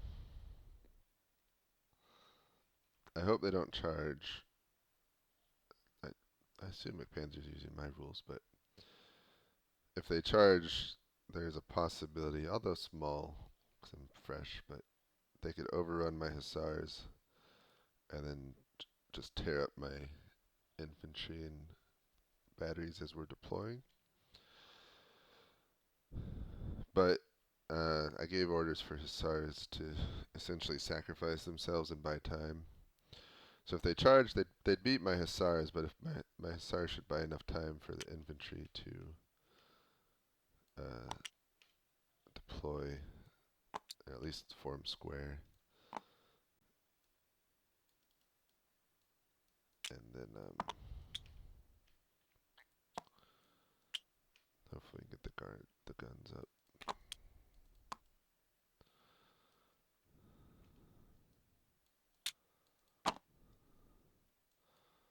Maybe optimistic. We'll see. I hope they don't attack, because then I can start shooting it with guns, and then hopefully Saras is close. I just wrote him a dispatch to help fight.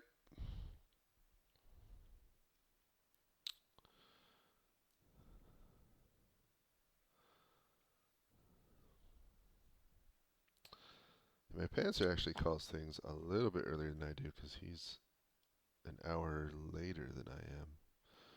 So it's 10 minutes to midnight for him already, and I know he gets tired, as most do at midnight. So usually when he runs a game, he'll call it at like 11:20 my time, which sometimes I call it that early. If there's games that go quickly, sometimes I do call it that early, but usually it's more like 11:30, 11:40 before I call it. So I may not actually do much fighting by the time they call it, but with me in the rear attacking and Saras attacking from the south, hopefully it's called a victory for Austrians. Which reminds me, I should update my game history record.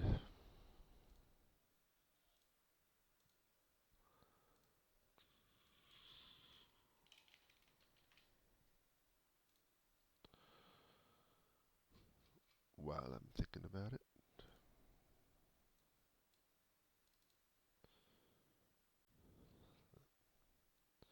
It's always funny to see someone else in the document. You wonder who they are. Okay. Ooh. Getting to be quite a list.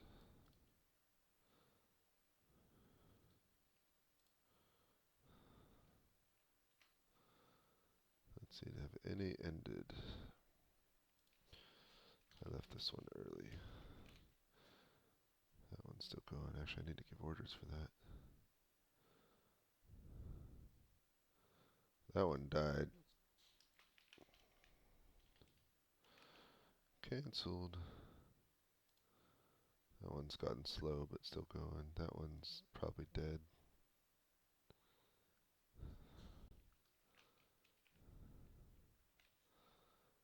I'm calling it now. That one's still going. That one's still going.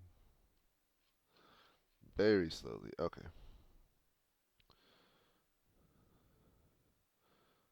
So this is what game? What battle? This is the Battle of Sacile. Sacile Live. McPanzer.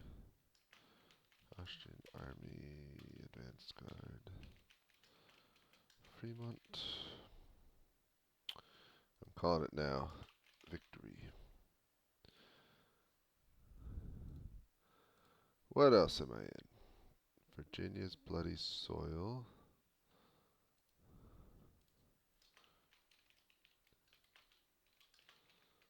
By Slock. And I'm Pulaski. Who am I? I am Bobby Henderson from Pulaski. I actually used to live very close to there in Virginia. About, from Pulaski, about an hour away to the northeast. Let's see. This is June days. That's Swentz, and I am the famous Vertu of 3rd Corps.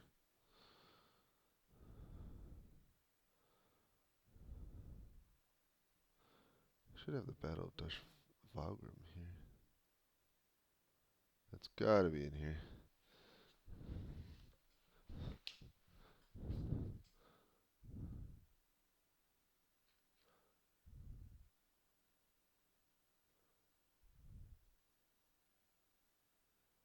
Well, it probably is, but I'm gonna write it just in case it isn't. Dutch. Deutsch, not Dutch. And that is being run by Chip. Actually, let me search by Chip. That might be easier to see. I may have put it really early because he invited me super early on while he was still developing it. I don't know. I don't see it. I am Archduke Charles in that one. It's the CIC of the Austrian Army. That one.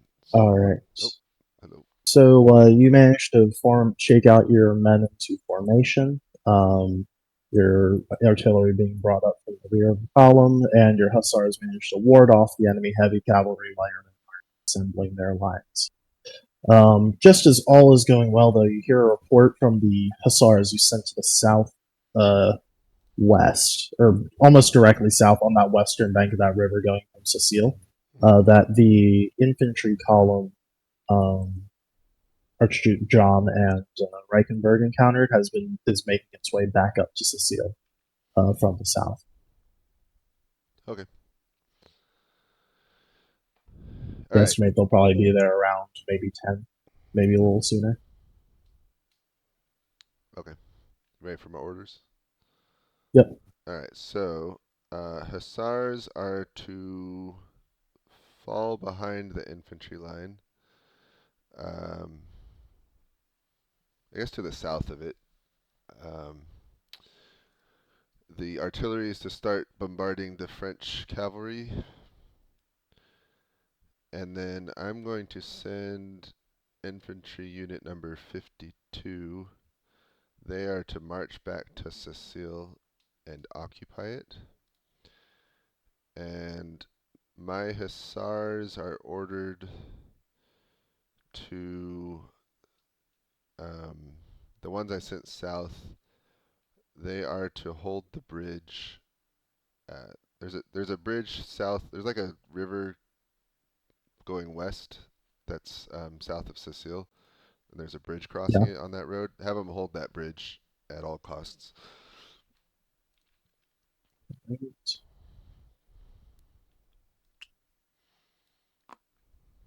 Very good.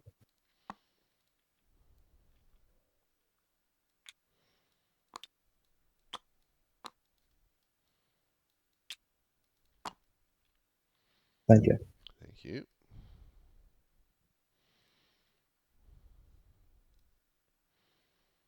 All right. So it did prove wise to send those hussars south.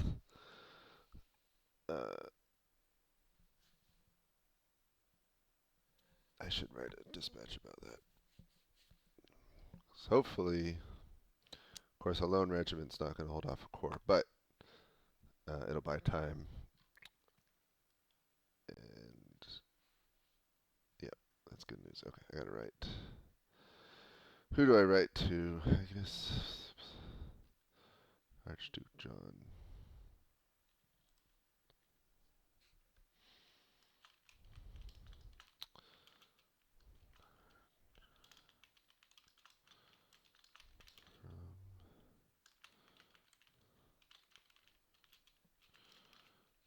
How far from Fontana Fredda am I? 2 miles.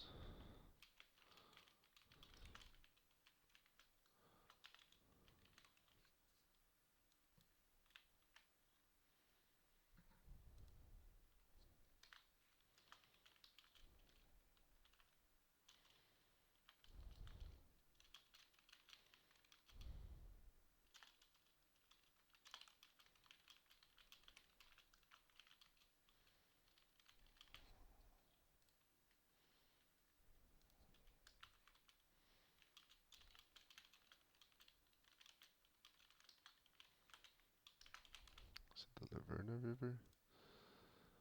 What's the name of the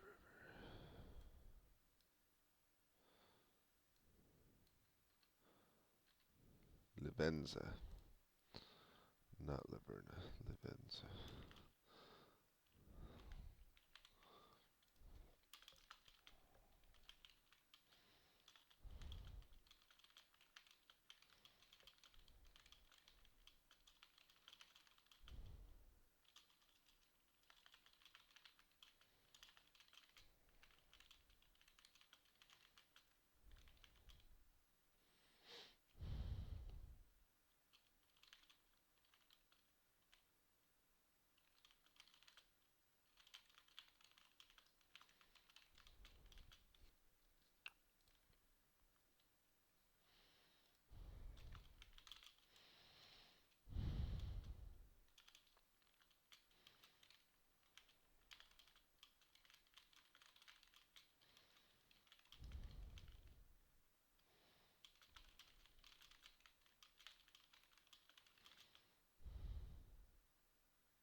question mark. It's not a question mark.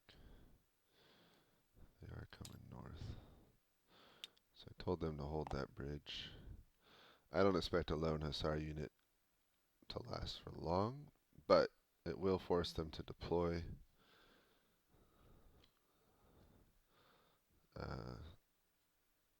Probably use some artillery. Should buy a turn or two at the very least, and then I'll have this infantry unit. And using this city, it should also be able to delay pretty good.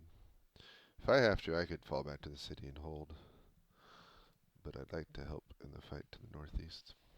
I'd like to fight something before the game ends.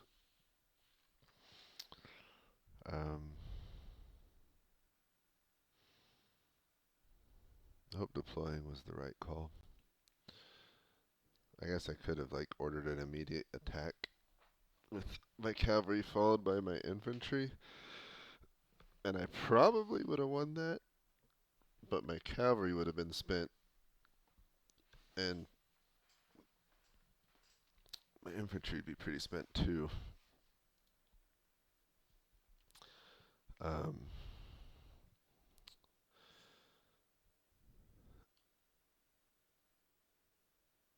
And I think it's pretty important to stay pretty intact and strong, because I'm between the reinforcements and the main army, and so I need to be as strong as possible to prevent them from linking up. So I can't just spend myself willy-nilly on the first thing I see to attack. Even if I don't fight before the game's called, like if I'm in good health and able to fall back to Sacile, basically guaranteeing they're not going to connect up.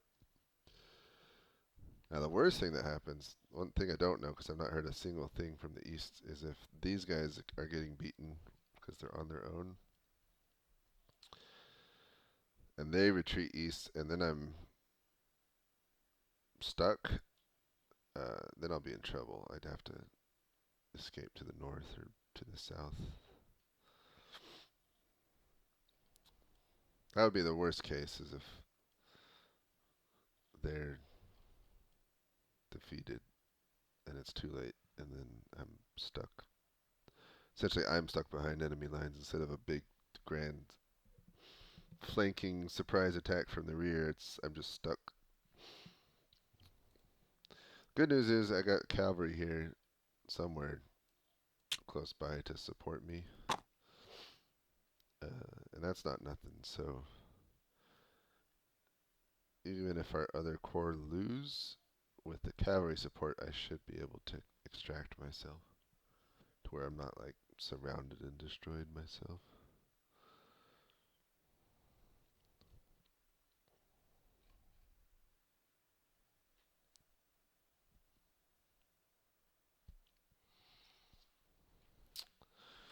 We'll see. That's why you normally don't get, especially in Napoleonic times, you don't get flanking marches with attacks from behind. Although, I think realistically, like, let's say you're fighting at Fontana Freda, even if you're winning, and then all of a sudden you hear artillery fire to the rear, that would be a pretty big morale blast for the troops to know that the enemy's behind you. It's not really well represented in my rules. That would be like an umpire fudge they'd have to add. But, I mean, conceivably, like one way to reflect that, you could, as soon as they start here firing the attack, or they're getting attacked in the rear. I have rules for attacking in the rear, but what if you just happen to hear or know that the enemy's in the rear? I don't have rules for like how that affects the morale. But one way you could reflect that is that they route at a disruption level earlier than normal. So rather than routing at 6 or 5 or whatever the number is, they route at 4 or 5. just more prone to breaking because of knowing that they're surrounded.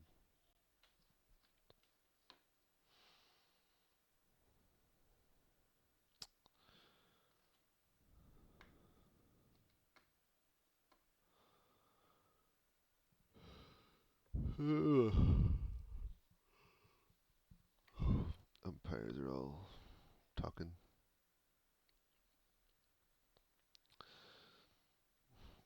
So you can meta a little bit because you can see who's talking or who's with who.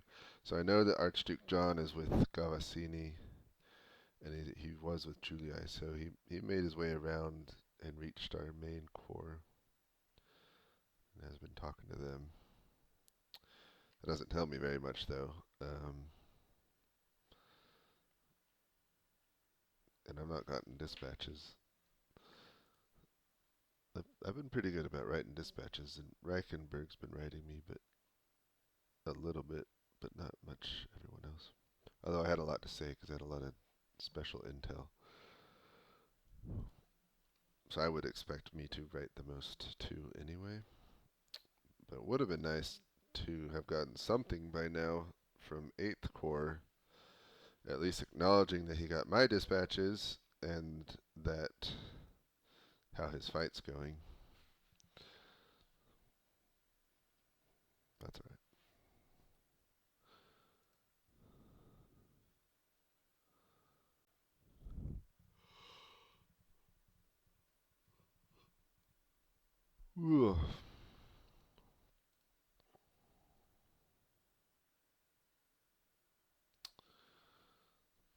I can see 4 of the French are co-located as well.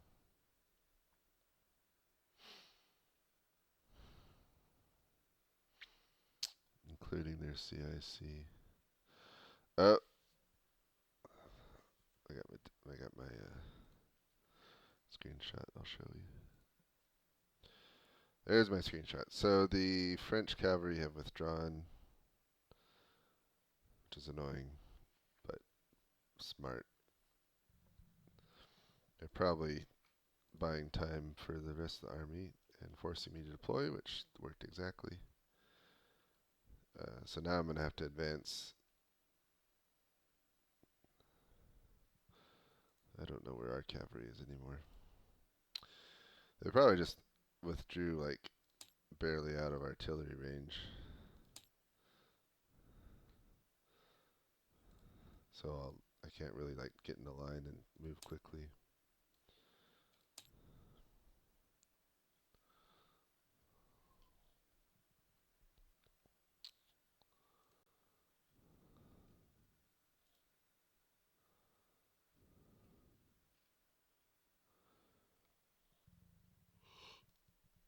Facing the enemy, headed northwest.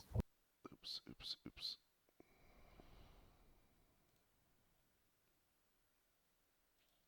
I accidentally clicked to the enemy's voice channel. I didn't hear much though.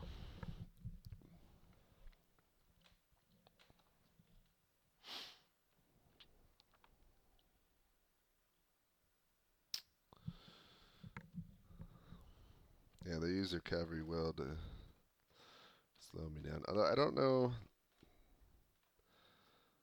I mean, if I didn't deploy, if I just attacked, I don't know if that. I don't think that was the right call. I might get excoriated for getting slowed down by the cavalry instead of being aggressive, but I'm in a tough spot because I gotta keep my strength well enough to stop the enemy if they turn around entirely to fight me, and also potentially fight this other corps that's coming from the southwest, all while I'm super outnumbered in any of those situations. So I don't think it's worth it. Like, yes, I could have taken out those 3 cavalry corps, but then I would not be healthy. As it is, I'm still much a threat. I'm still cutting them off. I'm still a threat. I'm still fresh. I can turn around and guard Sacile if I need to, or keep. I'm gonna keep attacking northeast because I don't have reason not to. Still, I didn't get any dispatches. I don't know where the cavalry is, but I am firing now. And I wrote a lot of dispatches telling people that when they hear my guns, they know stuff is happening. So hopefully they get more confident when they hear my guns.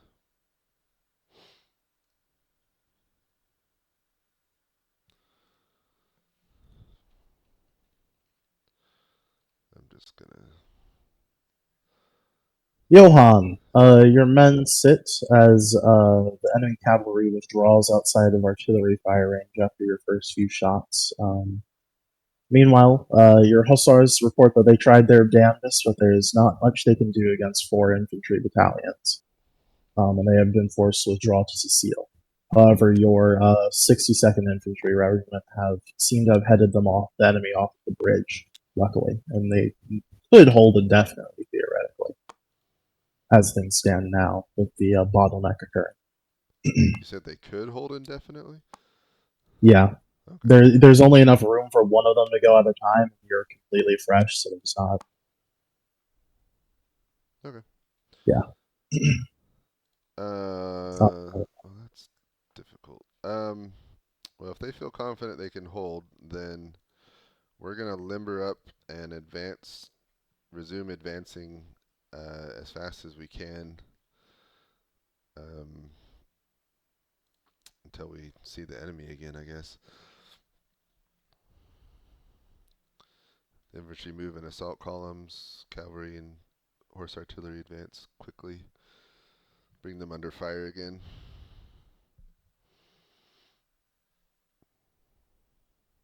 Do I hear,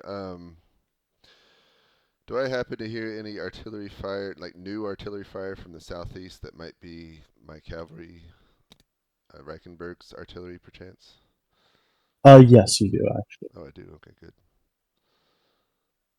Oh, this is a risk. No, okay. Yeah, I'll stay with my division as we advance quickly northeast. All right. And I'll write more dispatches. Excellent. Thank you. Thank you.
So I wrote a dispatch to Reichenberg. It's good that I can hear his artillery. It means he's doing something. But he's not responded to me, so I don't know where he is exactly. But I basically said, I'm still attacking. Let me know what you're doing. I suspect I'll get like a half a mile up before having to deploy again and fire.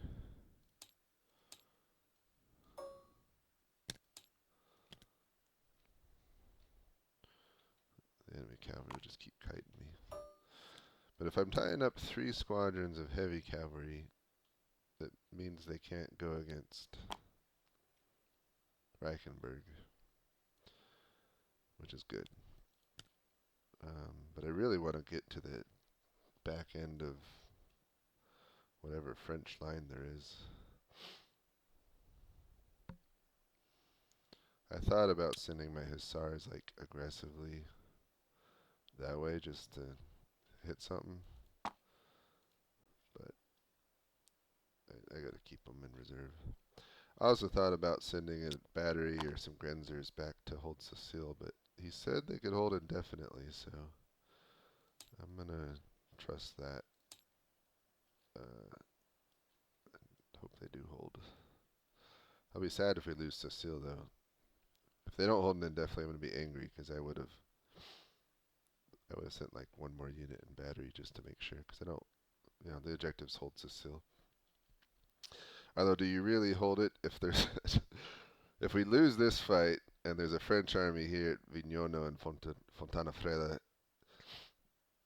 that can just turn around and beat me and retake Sacile, then we don't actually hold it. So just having a unit there doesn't mean we achieve our objective of holding. I don't need that campfire anymore. So we need to hold it. Well, and the point of holding it in the first place was to, or I guess the objective was to have a bridgehead so that we, the French couldn't just hold this river that would be difficult to pass. The larger objective is just to defeat the French army. So for me, holding Sacile prevents them from getting reinforced, which is huge. As it stands, they couldn't even withdraw south because of our cavalry. So if they get beaten, they'd gotta, I don't know where they'd go. I guess they'd have to break through us to get south, because going north only puts them more in our territory. I don't know. At this point, I just hope the 8th and 9th are winning. We're not as, at least I'm not attacking as much as I wanted to, as quick as I wanted to. But hopefully my presence and the presence of Reichenberg is forcing them to call off reserves to redeploy against us. And that's weakening their attack against 8th and 9th, such that if they were winning before, they can't win now because they don't have the strength, because they got to turn both west and east. I don't know, I'm excited for the after action report, to see what happened. There's a lot I don't know. The fog of war is strong.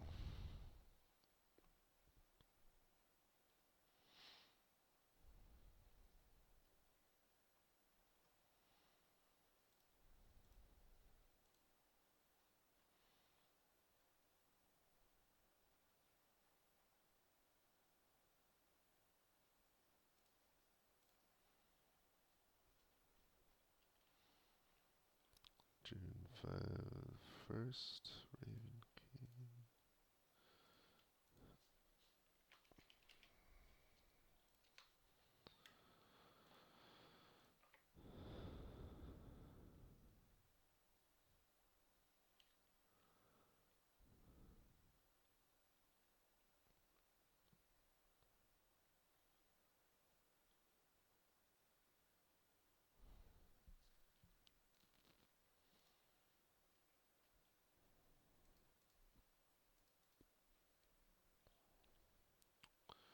Does this talk about units? No.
So once again, I don't have any dispatches. Well, it's not your turn yet. It's 9:40.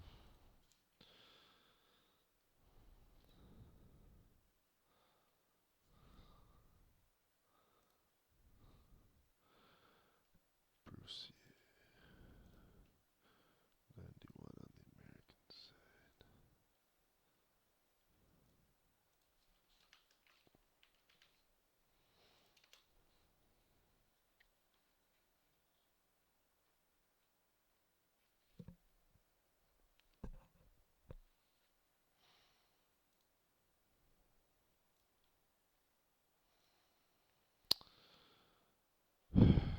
With umpire permissions, I could technically see other people's channels, although I have them muted.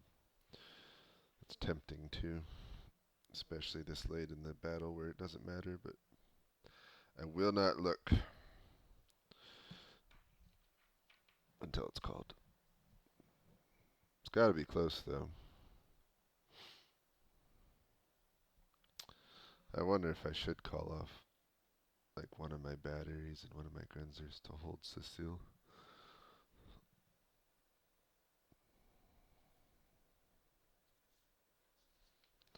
I'm hoping my next screenshot shows me more. So far, actually, that's funny. All I've seen of the enemy so far is just those 3 cavalry squadrons. I'm hoping I see like the back end of their army in my next screenshot. That would be nice. If I see that, I'm feel pretty good that we're winning. Yeah. Here we go. Of course, that's not exactly the back end. So here's what I see.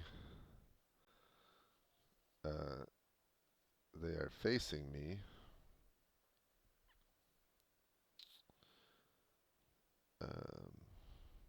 So they're not, I mean, they've had plenty of time to turn around. They face me, they outnumber me. But it looks like, I mean, that's not my cavalry, so it looks like, what's his bucket's attacking from the south. Oh, what do I do? I have to ask. That depends on what the verbal update is. They obviously outnumber me, but if all of Reichenberg is attacking them from the south, then I need to join the fight just to support that.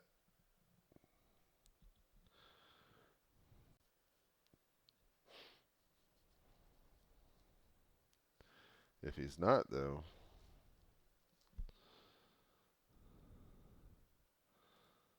then I can sit where I am and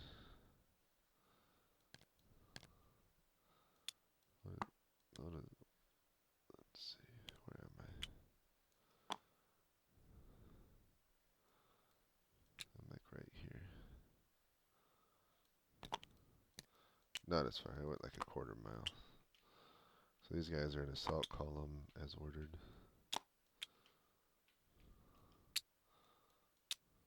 My cavalry here, and then I can see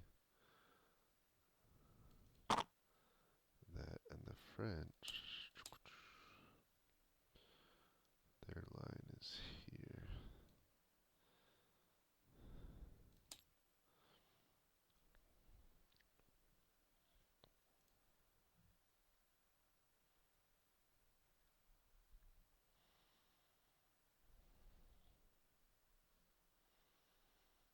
Oh, John's back with the cavalry.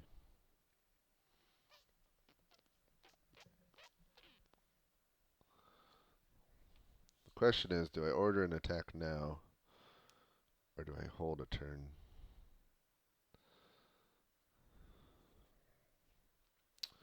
I wish I had John with me, because he'll know what's best.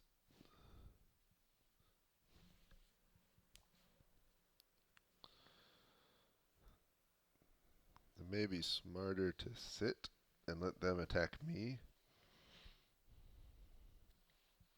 General Fremont, your guns unlimber and begin engaging in fire against the enemy to pretty good effect, all things considered right now. Otherwise, you're advancing in assault column, and you see as Reichenberg charges against the enemy heavy cavalry, who is trying to start going down south and then flanking back around northward to where your hussars are. But he countercharged them and is currently sort of shoving them back into the French's own lines. Meanwhile, to the west, your hussars and in the 62nd Infantry Regiment are continuing to hold the bridge, though they are unsure how much longer it will be tenable. Maybe another 20, 40 minutes before they're forced to pull back from Sacile, but they're fairly confident that you're not going to be flanked for the next at least hour, maybe longer. Oof. Okay. All right. Here we go. Moment of truth. I order my hussars to charge forward and join Reichenberg's cavalry charge. I order one battery and one unit of Grenzers to march back to Sacile and join in the defense. And then my other batteries to continue firing, and my other two infantry are to I think I'm going to hold them back for a turn. So they'll stay where they're at. And make sure the artillery are focusing on the infantry and not doing counter battery fire. All right.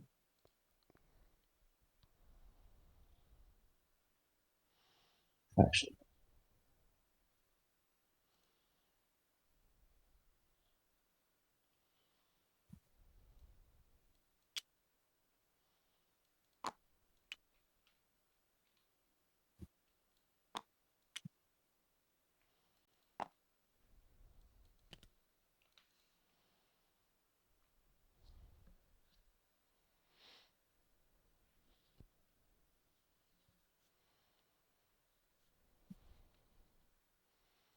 All right. Thank you.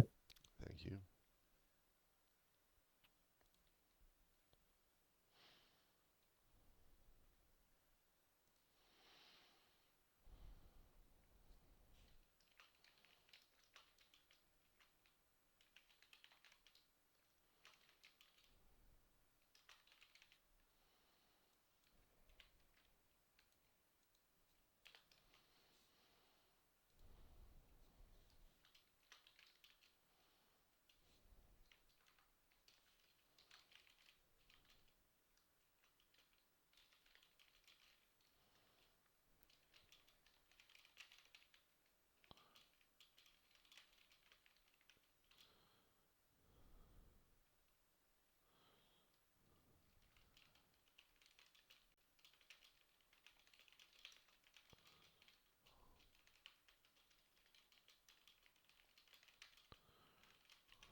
expecting us to join the lobby at any moment. Oh, looks like it's happening. No, maybe not. I take that back.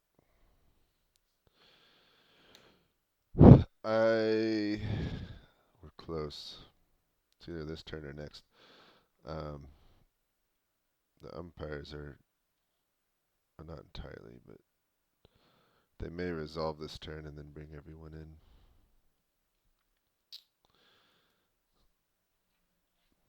I should try not to metagame based on when I know the game should end, but can't help it.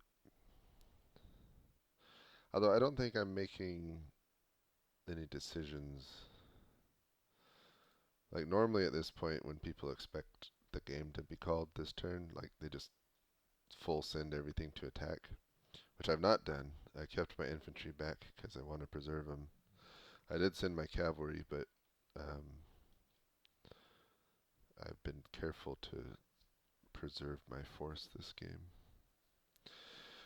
Which I probably needed because if they're pushing hard from the south at Sacile, I need to hold off those reinforcements so they don't rejoin with the rest.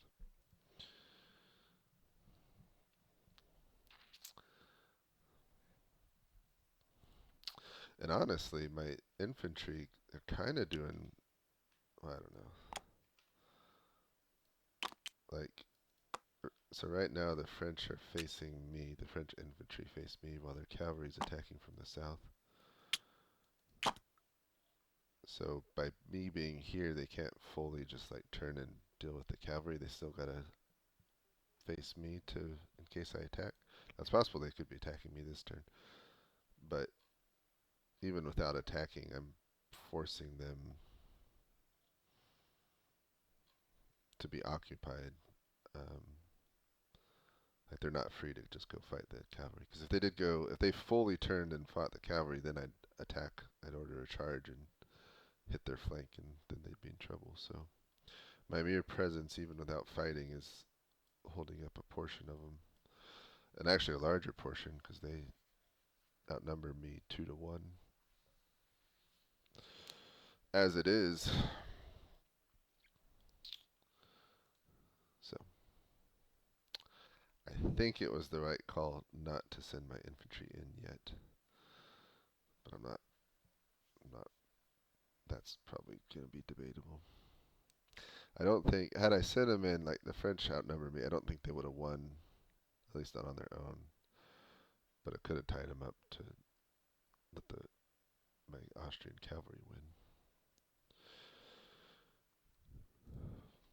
We'll see. I like being able to like hold up the enemy without even fighting. Like they expect an attack and then that just never comes, and so your force is strong and remains strong without ever having to fight. And I like being able to do that. Like smaller force holds up a larger force. They act like they're gonna be big and attack, but then they don't. So the enemy is on the defensive waiting for the attack. Meanwhile, somewhere else I've concentrated my force and they are aggressive. Hopefully against a numerically inferior force. But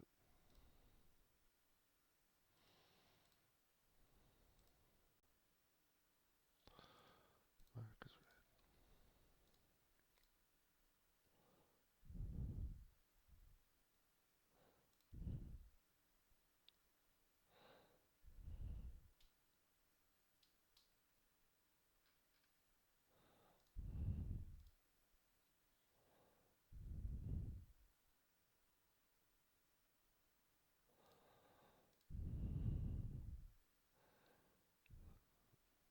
Too early to start talking an after party.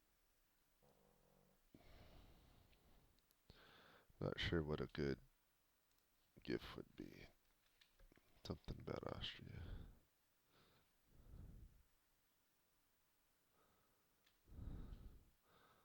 What gifts gifts are there if I just do Austria? There's an Austria victory gift for Roblox. That's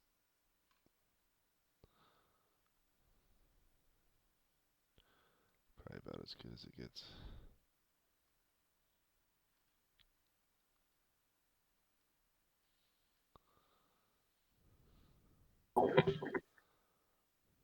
You dare to refuse my bajol? Everyone mute yourself, please. Oh no. Jesus. It's judgment. Oh, why is Decortian not here? There you go. Okay, did we get everybody? Yep. I think we did. Yes. So thank you everybody for playing. I had a very good time. Before I share my screen, I think we'll do the usual and give each of the CICs a chance to say what they think is going on, and then I'll share my screen and walk through what actually happened on the table. So let's start with Viceroy Eugene. How do you think things are going? Yeah, so this was a really fun battle. First off, I believe that we are either winning or is at a stalemate, and I'm not really sure which. We have our day's objectives in hand. We are repulsing the Austrians, but the Austrians are also in some interesting places that I was not expecting them to be at. So I think a lot of it just comes down to what happened with Courier. But it was a fun battle either way. And Archduke John, how are you feeling about it?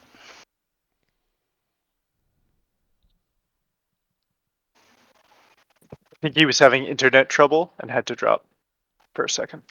Oh, well, that is most unfortunate. Well, I guess I can just share my screen then and go through what I think happened. So the forces on this battle were very close. There was a total of 61 Austrian blocks and 60 French blocks.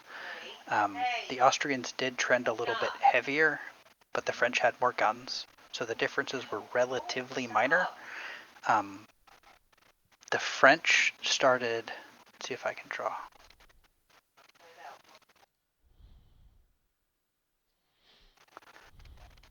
The French started basically here. They could have started on the east bank of Brugnera, but they started on the west bank of Brugnera, and they had a division back here. So they had a total of 4 divisions on the east side of the river and 2 on the west. The Austrians were over here. Oops, wow, amazing. And then they had their cavalry and advance guard down here. So each team had approximately correct intelligence for the main body of the enemy, but the French were much closer to the river than Austrian intelligence suggested they were, and this formation of the advance guard and the cavalry was not where the French intelligence suggested that they would be, but they had come down from Pordenone the night before to this town that I can't pronounce right here, and basically deployed in here and along this road. So they very quickly, with a lot of cavalry, came over here towards Brugnera and pushed Ducourier back across the river. Ducourier had 0 cav, and he was fighting 16 cav and 4 infantry, so he really had 0 shot. But he pulled back, only losing a single battalion, so props to him, and ended up in the town of Sacile itself.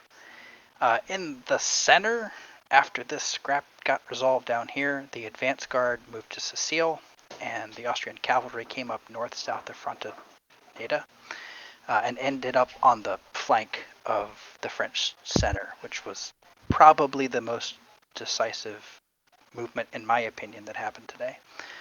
On the right, Gavassini and Savaroli kind of fought a knockdown slugfest for the past couple of turns that's probably going to peter out into a draw.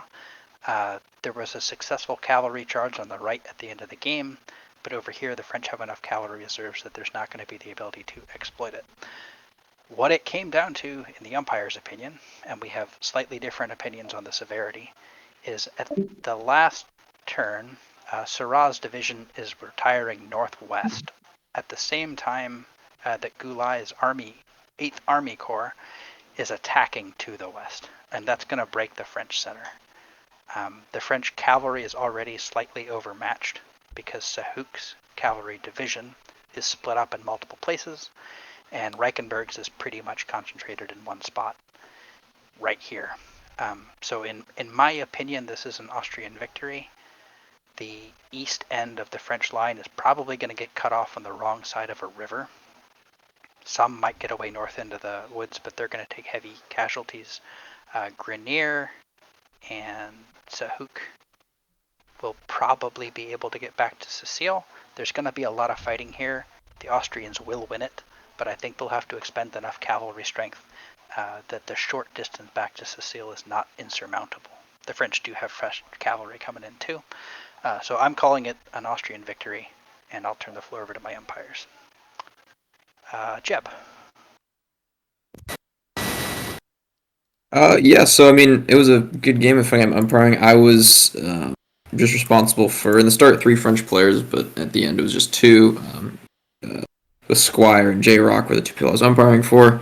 And they did pretty good. Squire made a good call. He was, moving in the south, checking out what was going on, and decided to climb a church steeple and look north. And he was able to spot the Austrian cavalry withdrawing away and moving to Sacile, and then ended up making this long march over here to retake that crossing, which I think is a pretty important thing that makes it a little easier for the French to possibly get away later tonight. But yeah, and then also Hang on. other. Hey, Radriar, can you mute yourself?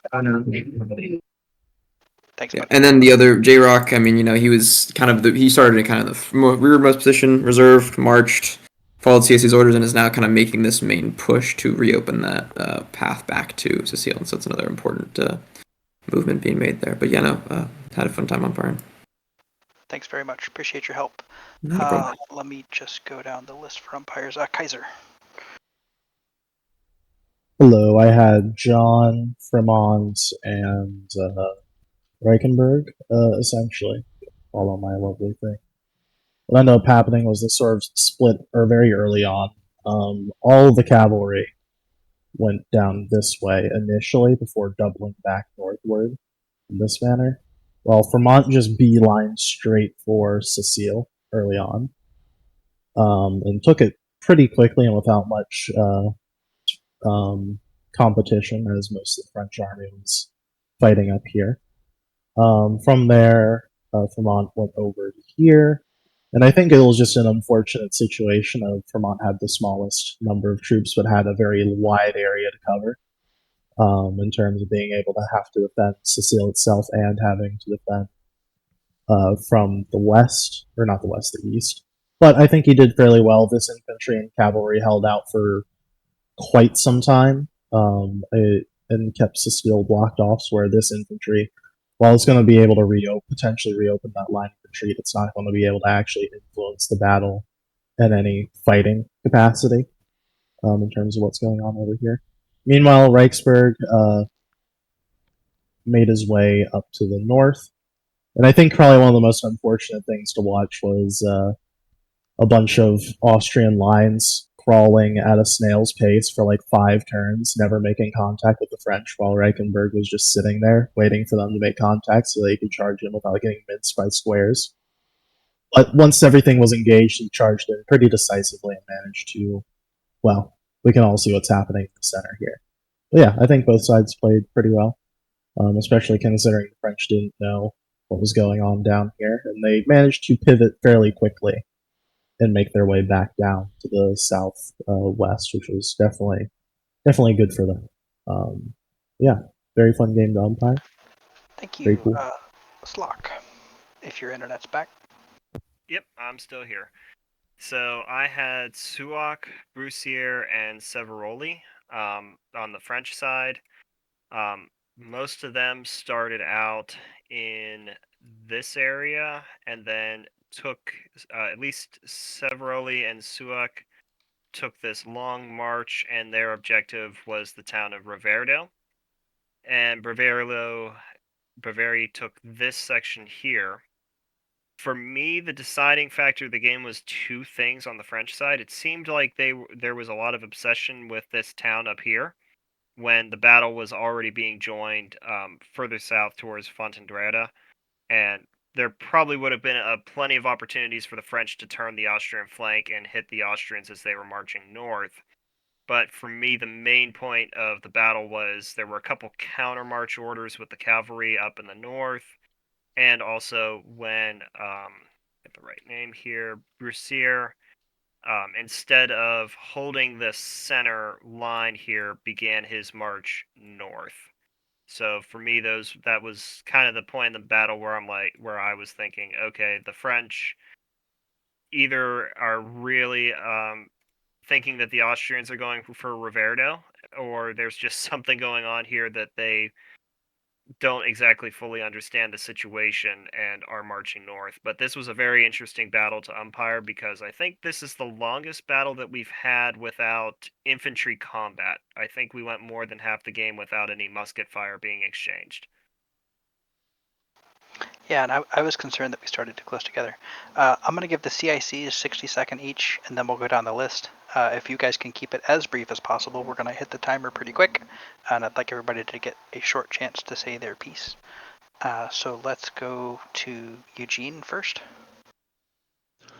Now that I see the situation. I since we aren't actually holding Rovereto, I agree that this is an Austrian victory. I thought we had it, and we don't.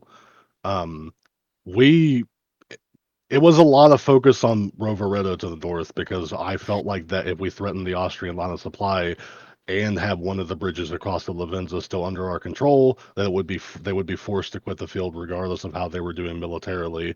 The issue was that I wasn't expecting them to have cavalry enter Sacile as quickly as possible, so a lot of divisions that were supposed to attack Rovereto instead went south, and divisions that were supposed to pin the center had to go north to compensate, and it just became a bit of a mess of confusion. But it was a good game, and the Austrians did great. For what it's worth, I think it was a good plan to focus on Rovereto because I agree with your assumptions.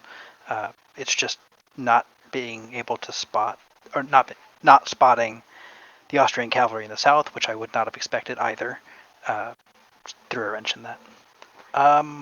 Archduke John. So we kind of had the opposite assumption about how the French would be behaving. So my biggest assumption was that they would have a medium force up at Sacile, and then most of their or at least like they would be relying on forces coming in from the southwest across the river there. So we had all our cavalry down there just to see what was down there, and then head north to join with the main forces.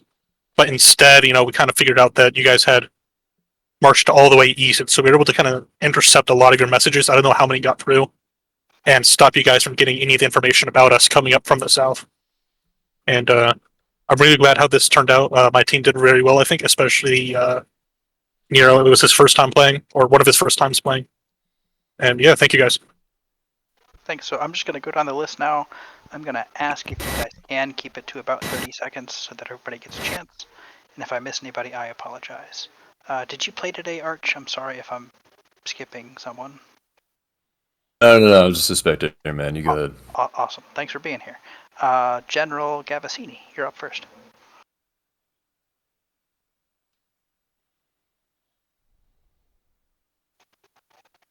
If you want to, we'll come back to that. Kolia, you're up. Hey, yeah, thanks to the umpires. I had a great time playing the cavalry. Glad finally got into a charge at the last turn, seeing how that turned out. So, thanks everyone. Cool. Feldmarschall Gulai. Well, yeah. My biggest, it was a fun game. Thank you to the umpires for it. I was criticized for my slow advance, but that was so I don't give away that we are now charging this specific spot. I wanted to keep it a little bit vague. And I was not sure when exactly the cavalry division was in position, as they already gave me a delay information dispatch. But thanks to you all for playing. Had a lot of fun, and till the next time. Thank you, sir. General Savaroli. Yep, I think things went decently okay for me. I was told to go and take the town in the north, and I went up to the town. I faced no significant resistance until I got into the town, and then I took and held the town. I think things went okay for me. Maybe that decision to pull back the cavalry in the last couple of turns might have been a bit of a mistake, but I was trying to flank around the southern side, and looking at that, I might actually have succeeded had I had a couple more turns, but wouldn't have changed the outcome of the battle much, unfortunately. You had to make some hard calls with little information for sure. I think you did a pretty good job. General de Courier, the Riverman. I was in the south. My job was to, at least theoretically, see what the Austrians had and link with the right hand of the northern wing of the French. That quickly turned into a non-starter when all the cavalry in the universe started riding at me. Had the boys form square. Fortunately, only lost one battalion to what I assume were a bunch of cuirassiers. I think I dithered a little bit too long in counter marching. I don't think I took enough force, but I got there in the end. I think more than half of the French, slightly more than half of the French army is going to get out, but that's only because you're holding Sacile. So there's going to be a lot of kids named after you for sure. General Syrah.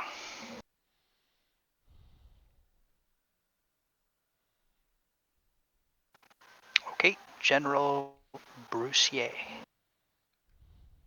Hey, I took the role of Brisset, and I controlled the French center. I spent a lot of time kind of really confused about what was going on, and focused on Rovereto, but not like really quite making it there or understanding the situation there. And yeah, I apologize to my team. I kind of like let things down in the center, and just spent the whole game floundering. But I learned a lot. It was interesting. Thanks so much for running it. I don't think you have anything to apologize for. It's always hard to make decisions when you, don't have all the information, and you will never have all the information. So, General Sahouk. Yeah, I had the French cavalry. What a fun game! So many missions. Take Vignorino, take Rovereto. Counter the enemy cavalry. Retake the town of Sacile. It's just very dynamic. Lots to do. Lots of decisions. Hard decisions to make. I had a lot of fun. Thanks to the umpires. Thanks to General Eugene. Great planning and organization and leadership on your part. Appreciate it. Thank you. Yeah, your cavalry ended up everywhere. We covered an awful lot of ground. Sure did. General Frimont. Yeah. So as the advanced guard, my game was mostly a marching simulator game, but probably the best marching simulator game I've ever had or seen. I marched to Sacile and was shocked to find it empty, and then I was excited about the opportunity to do a surprise attack in the rear of the French, but I was constantly fretting about being stuck in the middle between two French armies, and so I was worried about, the reinforcements coming from the south as they did, and trying to hold Sacile while also trying to attack and protect 8th Corps to the east, all with my tiny force. So I didn't have a lot to work with. I feel like I did pretty good with what I had, and feel good about what I accomplished. But it was definitely tough, and I enjoyed it. Yeah. So in this game, you had the smallest formation on the Austrian side, and I think it was a tie with one of the French divisions. But while the number of forces overall were similar, the French had 6 divisions of about 10 things, and the Austrians had a small division, a small cavalry division, and then 2 corps up in the north and in the center. So while the overall numbers were relatively even, anytime an Austrian army corps walked into something, they immediately outnumbered it, which conversely meant anytime you walked into something, it outnumbered you. Well, thanks everybody. That's all I got. I think I can give us 2 minutes back, and I appreciate you letting me ruin your Thursday evening. Thanks, McPanzer. Yeah, thank you for running. Thanks for the game. Yeah, it was great. Wait, so I do have a question for the French forces.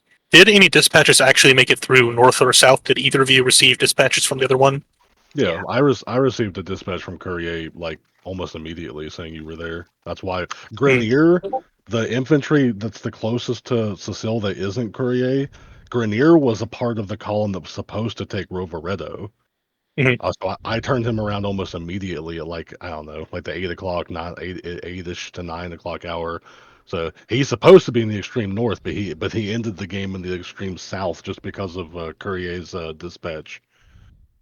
Yeah, Oh, Jeb had it. You talk about it. Oh, okay, yeah. All right, yeah. So from the Empire perspective, yeah, we kind of looked at dispatches in transit and kind of based on how the Austrians are moving around, we changed from between flat out. I think did we ever just flat out give them a dispatch, or did we roll for all of them in McPanzer? I think we rolled for all of them, right? We rolled for all of them. We changed from a 3-up to a 4-up based on density. We changed the DC, but yeah, we were rolling for it. So some got through, some didn't, and there was a few that got through up back to the north. So they were having some contact. I think more got through than didn't. I only counted 3 intercepted dispatches in total. That sounds about right. 2 French ones and 1 Austrian one. I was gonna say I never really felt like Courier was like not contacting me. I just felt like he was probably busy and didn't have anything new to report. Early on I sent about a bazillion screaming dispatches. Right. Yeah. One of those got captured. Yeah, I was like, I thought maybe there's only so many ways he could say there's a shit ton of cavalry to my north. Well, I mean, it's good then because he was trying to send dispatches at like 7 a.m. even, and we were intercepting those. So at least we delayed your knowledge for a couple hours. Yeah, Squire writes every turn, every single turn. Yeah, we love Squire for that. He's a real one. I love Squire for that. He's been my subordinate in a game or two. All right, I'm gonna. Me lawyer, me talk good. Hey, I'm gonna leave it here. I'm gonna go to bed, and I will see you guys in the future. Good night. Thanks for the game. Night. Also, Squire, I think the only mistake you made in the south was when we started going to the north, and you were also kind of withdrawing because we were to try and get west across the bridge again. You formed into marching column too quickly, so like the cavalry that was already there was able to just kind of charge into the rear of the columns immediately while they were forming up. Yeah, we took a bit of a skirmish, but it slowed. Most importantly, it slowed me down. I thought you guys were, fully turned tail. Really, I probably should have tried to pull a fighting withdrawal even earlier instead of trying to actually fight you guys. And when I did turn north across the river, I should have taken more of my division. I only took half. I was pretty much telling everyone that, we have Rovereto, so as long as Courier is not dead and in the river, we're good, I guess. Does anyone have any criticism for the Austrian right flank? This is my only second live game, so I'm looking for any sort of feedback. I would say don't spread out your artillery so much, because it was kind of a bit hard to work around when we were trying to attack with it kind of spread out. You kind of locked the infantry that pretty on quick. each wing into where they were. Yeah. I mean, and one thing from the umpire perspective we kind of talked about, and this is, of course, we have God's eye view. We have way more information than you'll ever have. But the way the French were kind of deployed against you in a raid in a very disjointed and, unorganized manner. There were a couple of the umpires, a famously aggressive one, was wanting you to attack, which is, I kind of agreed with them, but again, it kind of depends on what your standing orders are, what your CIC wants you to do. So if your CIC has you holding and you're not 100% sure that it's a good attack, then the hold is the play. But if you're kind of in that aggressive posture, then definitely maybe you can start taking that attack in on the next time. The orders that I were given is that at 9 a.m., should I hear fighting behind the enemy to attack very aggressively. But 9 a.m. rolled around and I didn't hear anything. So I ordered that should 8th Corps advance, then my troops advance, which from what I understand 8th Corps did, so my troops advanced across the entire board, and then Archduke John came up and told me to only advance with my left half and to keep the right half in front of the Grand Battery to not close within, I assume, canister. That's one of the things about Kriegspiels. You have to find that good balance of acting on your own initiative and also being a cog in the machine of what your CIC is planning and what he's doing. So it's a tough decision. And at the end there, because I limited cavalry, was that a good use of my hussars at the end there? It seemed like it was good. Yeah, I think kind of turning that French flank kind of opened up that attack to go in a little bit more and maybe capture some of that French artillery battery that was stationed against you. Mm. Well, thank you very much. Famously aggressive umpire was not me, by the way. That was a WTK. Yeah, as a Chinleaf is a famously aggressive player. No, my bud already sent me a saying, "Hey, you wasted 4 fucking turns." It's like, oh yeah, he was in the attack. Yeah, he was gonna make fun of you for not attacking. Yeah, oh, of course. Fucking limited information. He's the fucking devil. Oh, are we talking about how you failed to commit your entire force to the attack? They was ordered not to. Here he is. This is the guy. Yeah. Go ahead, Sam. Go ahead. Give me your feedback. Dude, there is a time, and I even okay. To be fair, the Fog of War. I sent you 2 screenshots at like 9:20 or like 9 and 9:20 from your own chat where you moved forward and you saw there was nothing else behind the line, and you just sat there and got bombarded by a grand battery. I was ordered not to. I'll explain to you what you did because you just weren't here. I was ordered to only attack at 9 if I hear cannon fire and fighting behind the enemy line. 9 Who ordered you to do that? Who ordered you to do that? Someone ordered me to do that. Oh, fucking, let me check my dispatches. I wrote him a dispatch saying I was coming behind, but it wasn't at Roveredo, it was at Fontana Freda. Let me check my dispatches. You have to forgive him. He's dyslexic. He can't read. I am dyslexic as fuck. Fuck you. Hey, I'm also dyslexic. That's not the impairment. Yeah, here we go. From Frimont. There's nothing to the west. When your artillery firing on, when you hear artillery firing on the enemy behind their lines at around 9, notice me and use that as signal to be very aggressive. So I was like, okay, I'll hold until 9, and then once I hear artillery fire, I'll attack very aggressive. Artillery fire did not come, so I thought, okay, I'll advance if 8th Corps does. 8th Corps does, so my entire line started advancing at 9. Then the turn afterwards, Archduke John came along and told me only to advance with half of it, which was like, okay, sure. Oh yeah, I wasn't going to tell you to like march your infantry like directly into the grand battery they had. Yeah, do you not think that heavy losses aside, do you not think that I would have been able to take the grand battery regardless of the casualties? Are you talking to me or John?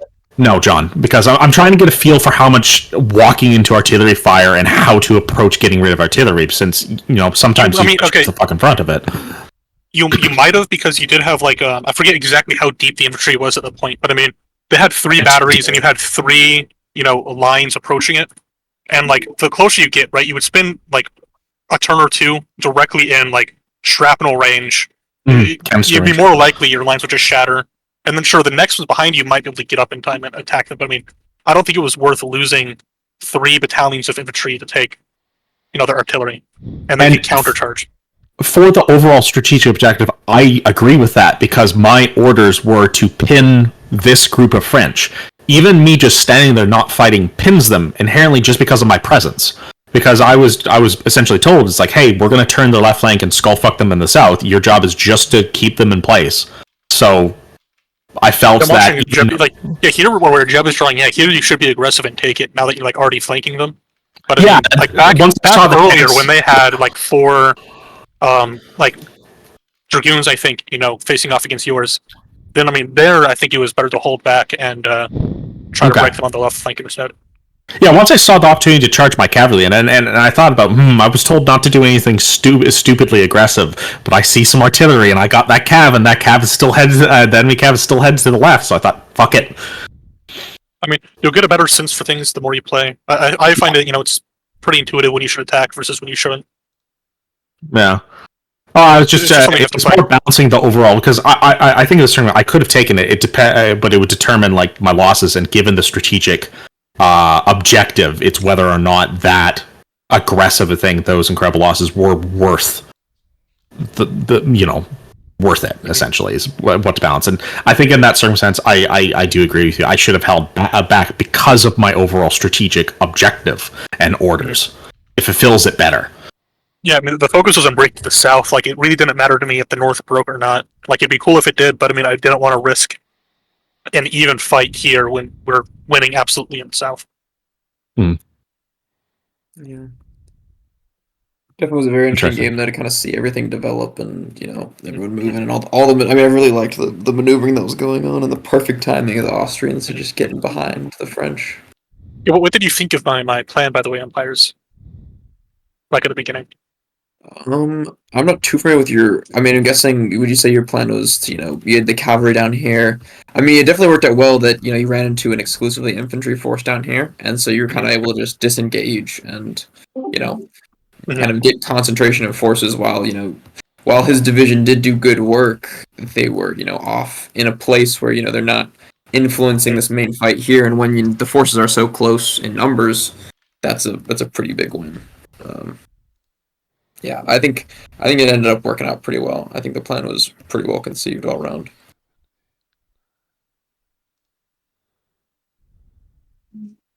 Yeah, we were expecting to run into you at Fontandereta and Viganoro, and when we didn't, it kind of confused a lot of the commanders. Well, I mean, my thinking. So, I mean, the way it was phrased in our briefing was that like the biggest thing was to get across the river, and so I wanted to see what you guys had at the south. And assuming that like you only had a few forces that were able to cross in the first few turns, we could just quickly wipe it with the cavalry and then move north. And we would we'd either cause forces to come down from the north to the south to reinforce down there, thinking we were focusing there, or even if we don't, we'd kind of shock the forces there, and they have to take time to redeploy. Yeah, our briefing didn't show. Well, obviously, it didn't show that your deployment to the south. What I saw from our intelligence is that you could only deploy around Portia or Fonda Toretto as at the most to the west and south. So you being that far south was just something that we just didn't know by design. So like in our briefing, he said that we had to take Bovaredo or Pordenone to the east. One of them, and we had to hold one of the bridges across the river Lavenza, either at Sacile or Brugnera. So I just said we'll just hook north, take Roveretta, connect it through Viganoro, and hold Sacile, and then we win. And I think it would have worked if you didn't start the game so close to us on the south where we had one division. That one Courier's division was literally just supposed to come up in like a loose fan and just kind of see if you had anything there. But we were going to give up Brugnera and just hold Sacile and Roveretta, but you had cavalry like miles closer than we thought in the briefing. I mean, we started as far east as I can't pronounce it. It's like a Fontanedara, the place where we're fighting right now.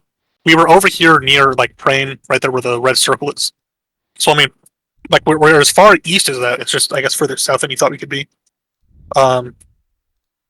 But yeah, the briefing didn't allow for you to be any further south than that. Like you basically had to be along that main road as far as our briefing was concerned. So your cavalry being in that extreme south circle was not even an option for us. So it was just I thought I was going to easily get a light infantry regiment into Prada, and then just have my whole division basically spread out in a picket line.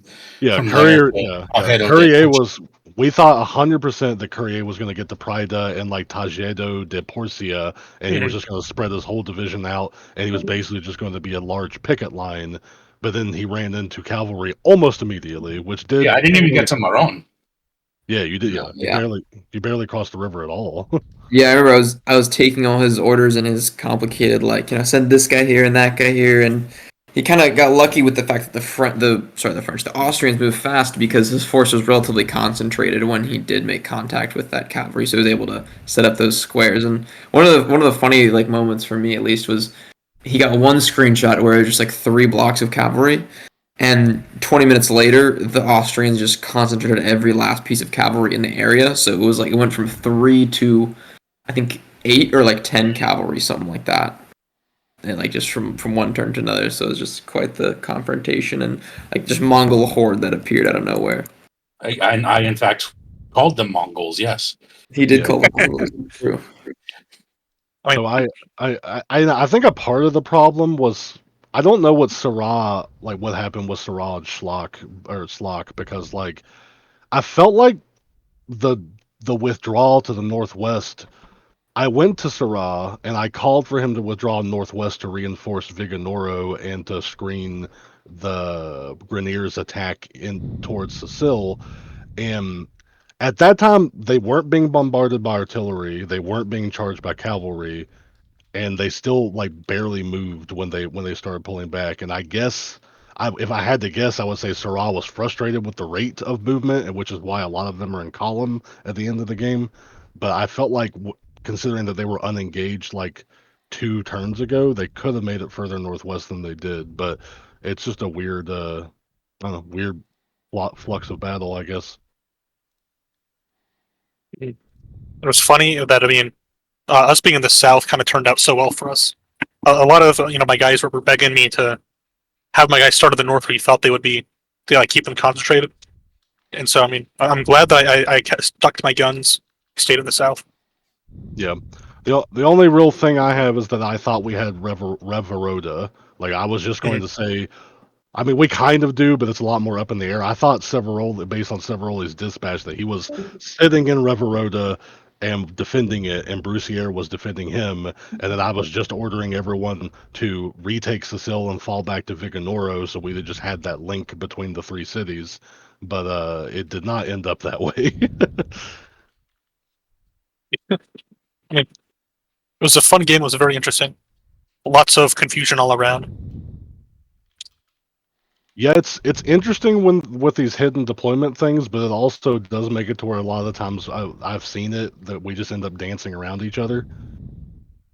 Because I just kind of went to where I thought you were, and you weren't there, and And we went to where we thought you were, and you guys weren't there either. Yeah, to where like there is kind of a simplicity with these games when it comes to just doing like a meeting engagement. Mhm. But it was You know, still far be it very for me to interesting. beat the drum of the thing that I enjoy doing more than all other things, but strategic reconnaissance is important. Damn it!